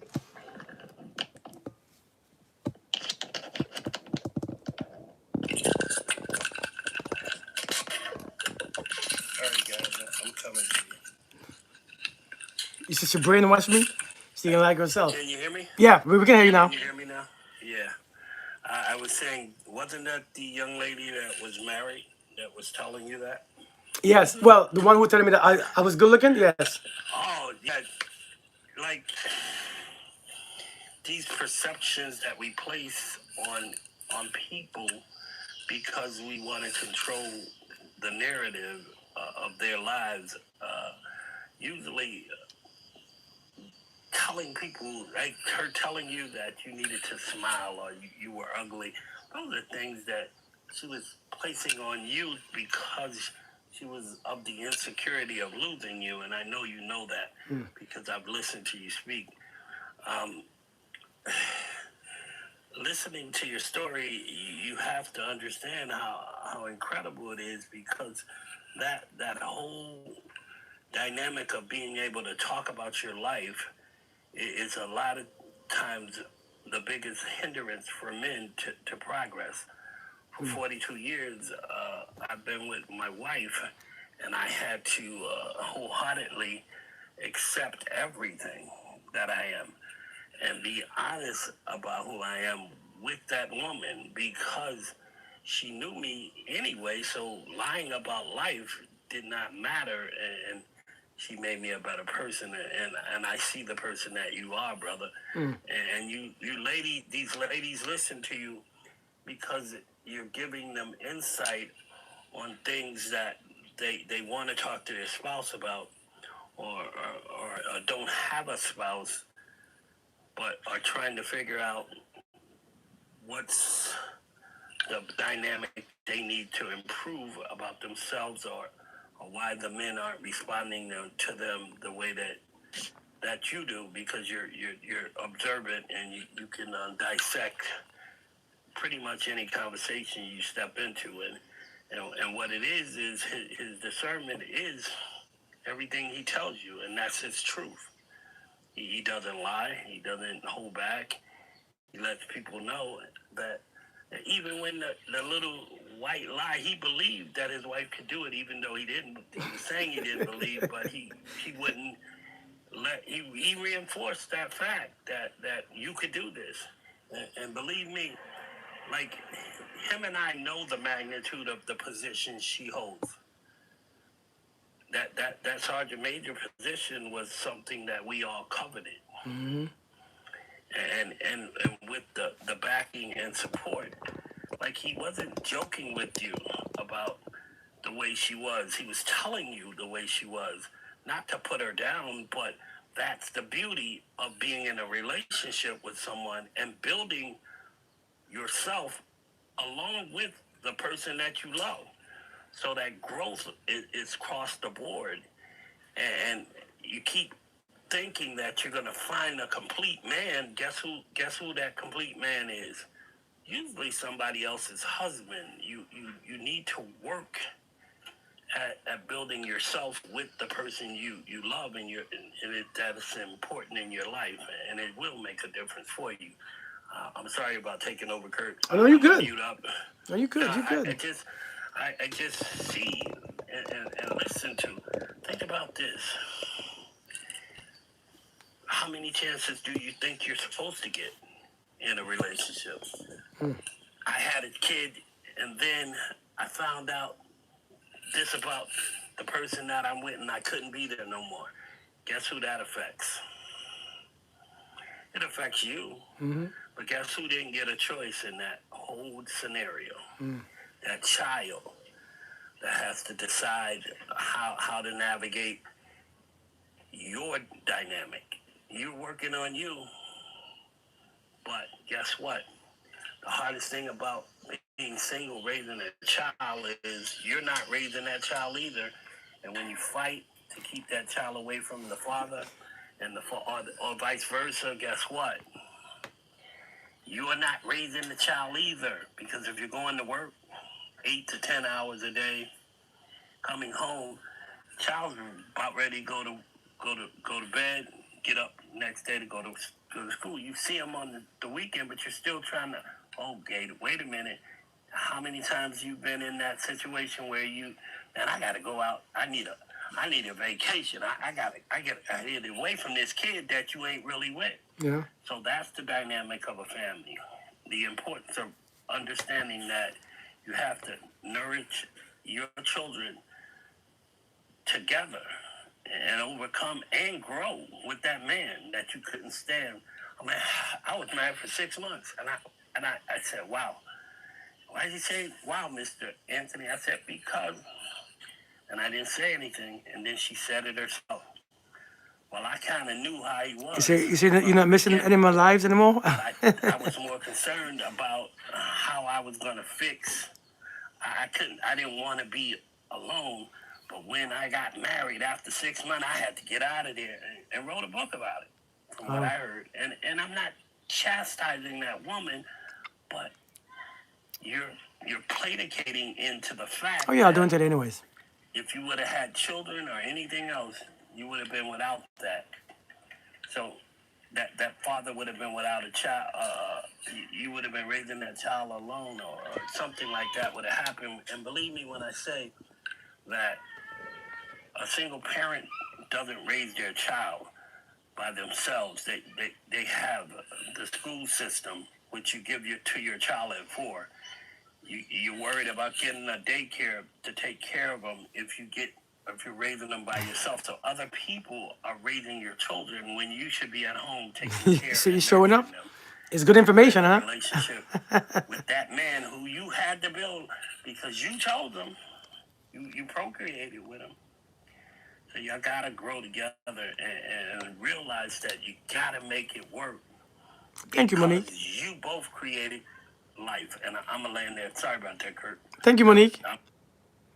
Oh, Mute up. you good, man. You good. You good. You good. But yeah, is there any more questions or anybody want to say anything or questions or anything? You want to ask another question or fancy face? Oh, y'all can hear me? Yeah. Yes. I think my my thing is bad. My connection is bad. You The say connection's good. I was just getting it up because I have a bunch of plastic and stuff I'm rustling around. You're good, Oh. though. We can hear you. you say tell us more about my situation. I don't have well. It's just listen. Some men go to certain things.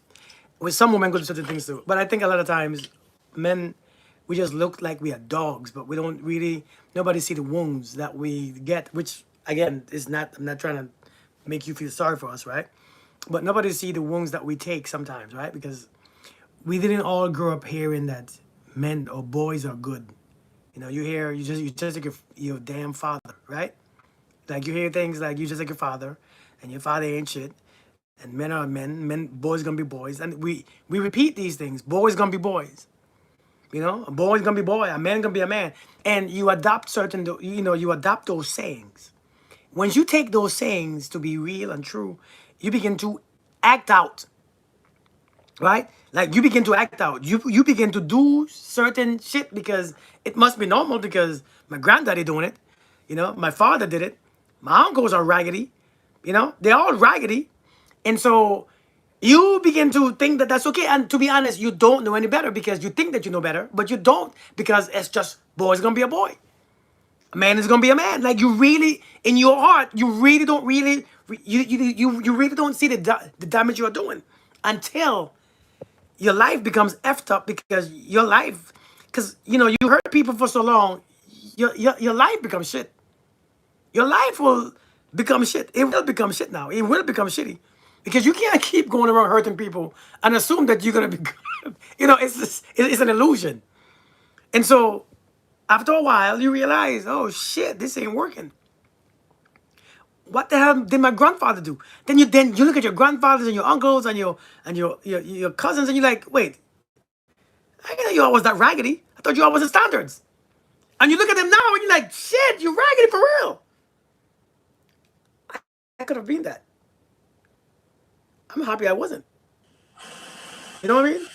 But then the ladies just became the casualties of the war that was in your mind because of all of the misconceptions that you had to grow up with. So then the ladies became the casualties of that. Yeah. And not that you say you didn't know what you were doing, you did, but because of that mindset that you had, then the people along the way became the casualties. They become, what do you call that thing again when you take a grenade and you throw it in a crowd of bad people, but yet there's some good people around you and they get hurt? What do you call it again? I totally forgot the word. Casualties? No, something else. Casualties of war, or like Collateral damage. Collateral damage. collateral damage. Yeah. Yes, that's exactly what I mean. Collateral damage. And sometimes you are the collateral damage in a man's war with himself. And that's something that I had to learn to understand. Sometimes you become collateral damage in somebody's war with themselves. And I created so much collateral damage. I did so much. I did so much collateral damage because I was at war with certain things that I didn't understand. I was given, and it's not just me. A lot of men experience this. But again, nobody sees the wounds. We see is the behavior. You see, but when a child begins to act out, nobody sees the wounds of the child, but we see the behavior of the child. And so a man begins to be this right here, but you don't see my wound. You see I'm a man. I'm a male child, or in a man's body, and so you assume I'm just hurtful and nasty by nature. No, nobody wants to be that. Nobody wants to be like that. A man don't want to be nasty. All right, Mr. Anthony, you be good, man. You know what I mean? Nobody wants to be this. Hey, Soft Heart, how you doing? I appreciate you guys, man. You have a good night, brother. Same to you. Miranda and ladies, you have a good night. Indeed. Same to you, man. Thanks for coming up. Bye. See you tomorrow. Love you. But nobody wants to be hateful. Nobody wants. You think a man just want to be around? You know what was the worst thing? Let me tell you the worst thing, right? The worst damn thing was when, as a man, the one thing that you get to protect, that you get to be a protector of, hates you. Oh. When everything that you try to protect hates you, something is off. Like, this don't make sense. So you tell me I'm walking around creating a bunch of people who hate me? And so now I'm looking at the women who I've dealt with, who I've been with, and they all hate me? Shit, that's hurtful. Shit is painful. And so that's when you realize, this shit, I'm doing something wrong. This shit ain't working. How do you hate everyone I'm supposed to protect? Hate me. My ex-girlfriend hate me. My baby mama hate me. This hate me. What is wrong with me? And that's when you gotta sit your ass down and realize you're doing something wrong. You're impulsive. Your belief system is off. The man that you are is not the man that you think that you are. It's a bunch of false beliefs, it's a bunch of religion, it's a bunch of religious belief that you have, because I was in the church too. It's a bunch of toxic religious beliefs that a man is gonna be a man and a man have to have all these women. This shit is toxic. And so I had to realize, what am I doing? You keep doing this, everybody gets hurt. But no man wants to just keep breaking people, hurting people, creating all this drama everywhere he goes. I don't think nobody want to do that. That shit makes you insecure as hell. So I have a question for you then. So you're telling me that you say no man wants that, but you don't think that men realize that that's what they're doing whenever they're acting out or they're doing whatever it is that's like what you were talking about? They see what they are doing. They just don't see another way. Because remember, they believe that a boy is going to be a boy. A man is going to be a man. It's acceptable. We really believe that for real. The reason why I say that is because, from my perspective, what that seems like is you guys want to do what you want to do, but it don't want it to be called what it is. Right. Because right. So like I was telling you, I was being called a womanizer. In my mind, that's not what I was doing. In my own reality, I heard, ain't nobody gonna want you when they get to know you. And so I dipped and I ran. I dipped and I moved. I was not being a womanizer. I was still nice. I was still kind. But I just was afraid that if you really get to know the man that I was, you're gonna look at me with a scorn in your face like my ex did. See what I'm saying? Because you believe her. Because I believed her. You made it become true for you. Right. Opposed to, but then once you figured out, like, once you started reading, you figured out that wasn't the truth. She had manipulated it and put that in your head because of her insecurities. Because she knew that all her friends were saying that you was hot. And she just didn't want you to see your hotness. That's all. That is all that was. I'm glad you found your way. Oh man, it's crazy. But that's life, right? We learn. We live. Yeah, we unfortunately we created some pain. I made a lot of damage in my life, the work that I'm doing now. I know I can't make up for the hurt that I did, but the work that I'm doing now, I'm giving back. I've taken a lot, and so I'm giving back. It's not because I want to be looked at a certain way. I don't listen. But when I come on here, I don't dress up. I don't fix my hair. I don't really want to be looked at a certain way. I want to talk. I want to explain and express certain things. It's not about an image. I don't have a specific image. There's no image that I have. I don't call myself anything. I just call myself Kirk, the Black Monk. I want it because I wanted to be a monk. Not because I'm anything special. But I've taken so much from people. And I'm responsible for giving it back. And I've made my apologies. I've made my bed. I lied in it. I've laid in my bed for many years. You know how insecure I was after I got married and stuff? I effed me up because I believed that everybody was doing what I was doing. Right? Do you still feel guilty? I don't feel guilty. I have got rid of certain emotions that I don't need. I don't. So in my experience now, in my presence, I have He said, wait, you're a monk? I'm not a monk. I have gotten rid of certain emotions that I don't use anymore. Guilt. That's why I can talk to you with no shame. And you know, somebody might say, "Oh, you should be ashamed of yourself." I don't have shame. I don't have it. I don't have that anymore. I used to, but I don't have it anymore. It doesn't fit my current lifestyle or my current reality. It's done. I've repented. I've asked for my forgiveness from the people who I have, you know, hurt. And I don't have guilt and shame, all that big ass ego shit that I used to have. I don't have, you know, all this fears that I have. And so now I'm just, you know, I don't need those no more because it doesn't fit this reality. So I got rid of them.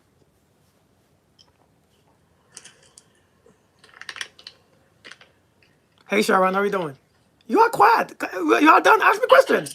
Question me. It's funny because it sounds like you just like sold it on eBay or something like that. Like you just got rid of it. Like, That's why I tell you, you sound just like my husband because he talked the same way. Like when he, after everything, he go back to people like exes or whatever, and he apologized to them and he said, you know what, I am the one. I am the one at fault and I am the one who do this or whatever.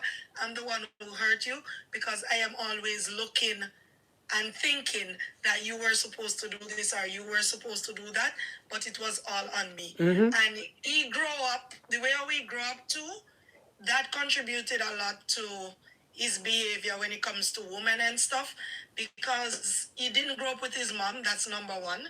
So, and his father kind of disowned him, so he grew up with his grandmother, and he was like a child that was just by himself, and he feel no love from no mother, no father, no nothing. So a lot of things he learned to do by himself, and he didn't have that parental guidance. So a lot of things like he just hurt, and he just hurt a lot of people.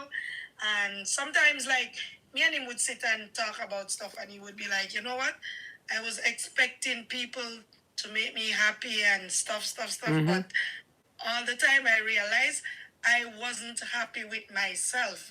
So I could never find happiness in nobody. So it was just going around. Listen. That's what it was. My husband will tell you. If I have to write down the names of the people I sleep with, a big folder cannot hold it. I can't even remember names. Or when they're born or nothing. I just do this thing. Some people, I can't even remember them. If you go somewhere and a woman saying hi, and he like, do I know you from somewhere? Yeah, he said, I don't remember you. I'm about to get off of here, okay? Maybe that's I'm about to get off somebody of that I here. So slept you with all in have the a blessed past. night. Thank you for coming up, okay? Thank you for joining me tonight. He Okay? don't even remember. It was just so crazy. But I don't he get remember to a either. place where now it's like he realized everything, and he just get to a place where he just say, you know what? It's time for me to So just thank do you all for right. joining. Let me get off of here, okay? So yeah, but people come from different places, man. But Indeed. when you get to realize where you're coming from, is about where you're going to. Yeah. You know, what you want and the changes that you have to make. You were drunk bad then? No. You're not drunk, but you're sleeping with so many people that you are not like when a man taking the time out to know a person, it's different. You spend 3 months, 6 months, whatever.